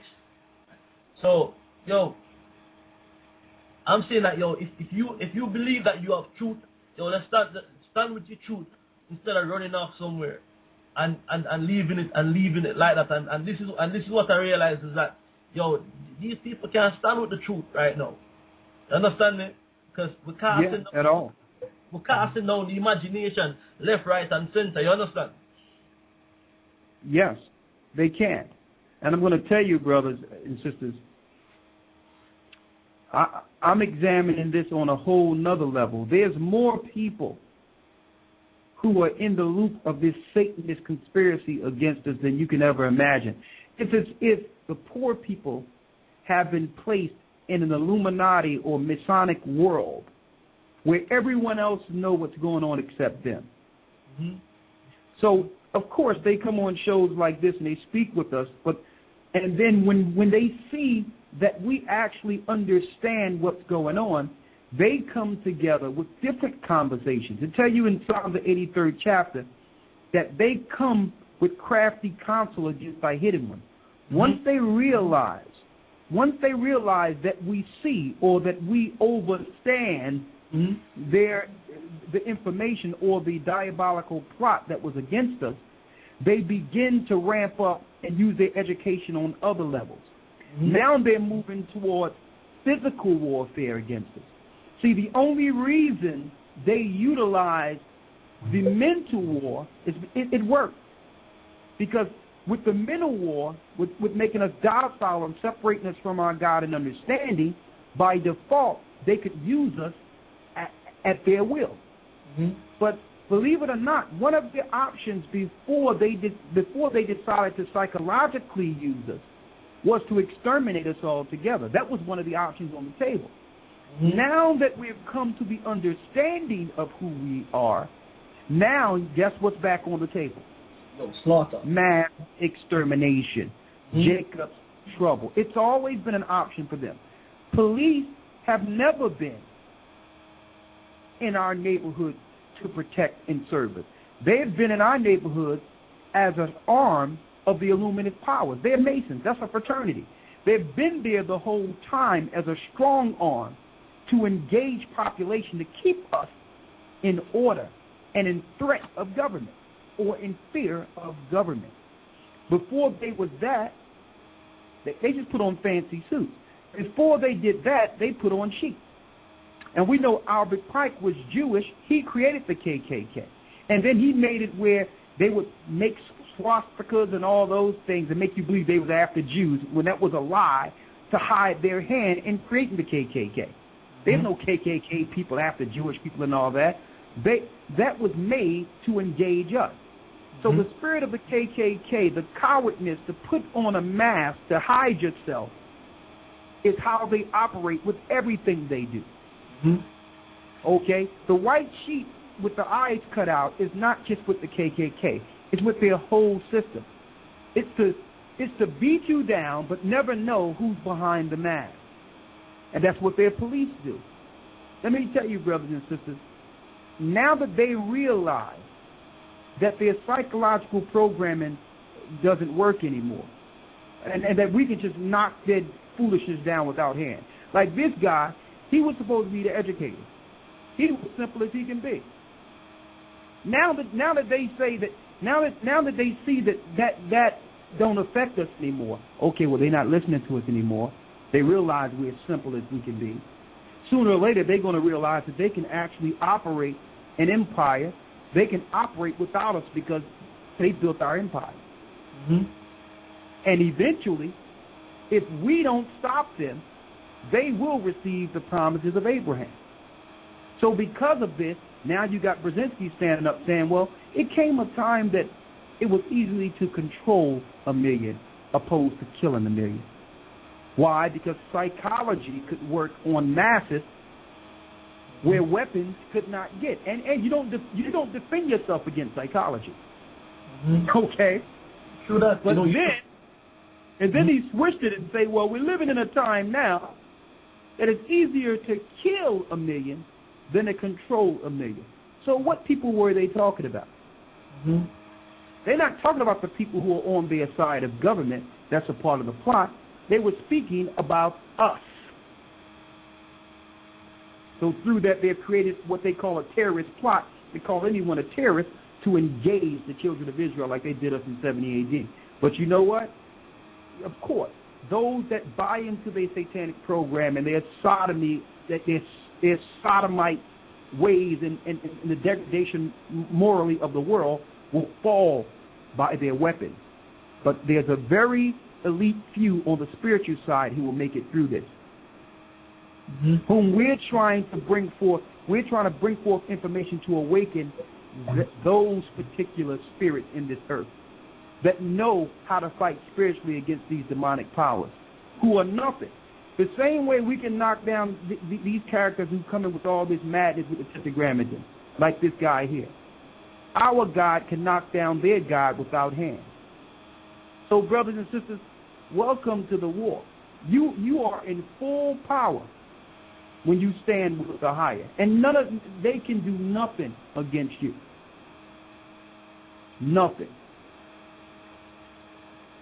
Okay, let's finish talking. Yeah, man. I think we got about 2 minutes left. If not, I just wanted to ask you one question. Hopefully, if we get Spike Lee on next week, have you seen the article on the sister who wrote The Matrix and the Terminator that she won her lawsuit against the Wachowski brothers who stole her idea? She won the lawsuit? Yeah, she won the lawsuit. I think that the estimated payout. Yeah. 2.5 billion. So what do she get? Recognition? Recognition and 2.5 billion. Interesting. We have to invite her back to the show. We need to talk about that. Yeah, man. Well, that's less than the $6 million that she turned down. Right. Well, I guess any victory. Not million, not million, bill. BIL, 6 billion. 1.6. She got what? She got 2.5 billion, not million. $2.5 billion? Billion, yeah, bill. Okay. I don't know where she's going to spend all that money, but the moral victory is greater than the money. The fact that they stole that information is key, and we bless the sister. She fought a valiant fight, and now she'll get her proper due as being the creator of the Terminator and the Matrix. So we're going to have to invite her on. I don't know if she'll come back on after receiving $6 billion. No, 2.5 billion. 2.5 billion. What I'm talking about? Yeah. 2.5 billion. 2.5 billion. It had me thinking, man. We should put a lawsuit in, man, for stolen identity. So she want to do with it. You understand me? Stolen identity. File a legal lawsuit. Yo, listen. You know what we need to do? Go ahead. We really need to think about a petition of Hebrews all over the earth. To sign a petition. Sign a petition in knowledge that we know who we are. And that there must be, someone should recognize the truth concerning God's people and stop hiding. We don't want no money. As a matter of fact, we don't want no recognition. But what this will do is put the word out that other Hebrews who are denying it will see that hey, there could be something to this. Yeah. Even though we don't look to get nothing from it, but it'll put the word out and just put it out there in conversation that you got hundreds of thousands of black people claiming to be Jews. What's going on here? Just to have the argument out there in public. That's something we need to think about. Yeah, man, that'd be an excellent idea, man. You understand? I said exactly what you said. No money, just tell the people who we are. That would be enough. Everything else will come with that. You understand? We don't need any money. Just put it out there and have it be a registry where they'll sign online, and everyone, all these hundreds of thousands of people cannot be denied. It'll become a conversation. Yep. But we have to deal with it from the proper perspective. But it's about injecting the conversation into the population. So we'll discuss that. Yeah, man. Let me see. We'll discuss it. I think we're gonna cut off any time now for the show. So what I want to do is I'm just gonna play a track while down, and I'll come over to the screen. Also, if you're gonna continue there for minutes at a time.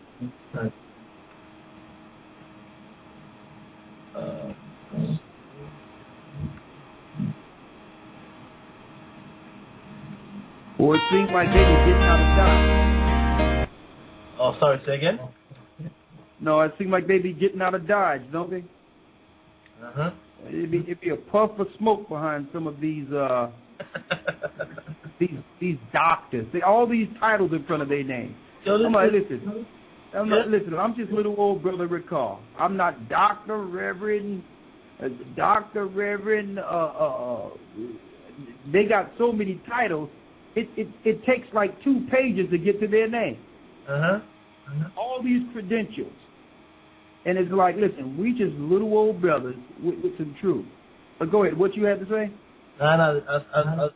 See, with the what they said they have to do to become a doctor. You understand me? It's to write a thesis, to classify something off your own, off the top of your head, really. Get me? Because when you're writing it, it's not like writing what you were taught. It's what your ideas are on a particular topic, and then you have a doctorate, or they say you have a PhD in this particular area, and then the more we're looking at it now. Hold on about that. Okay, wait, what's going on here?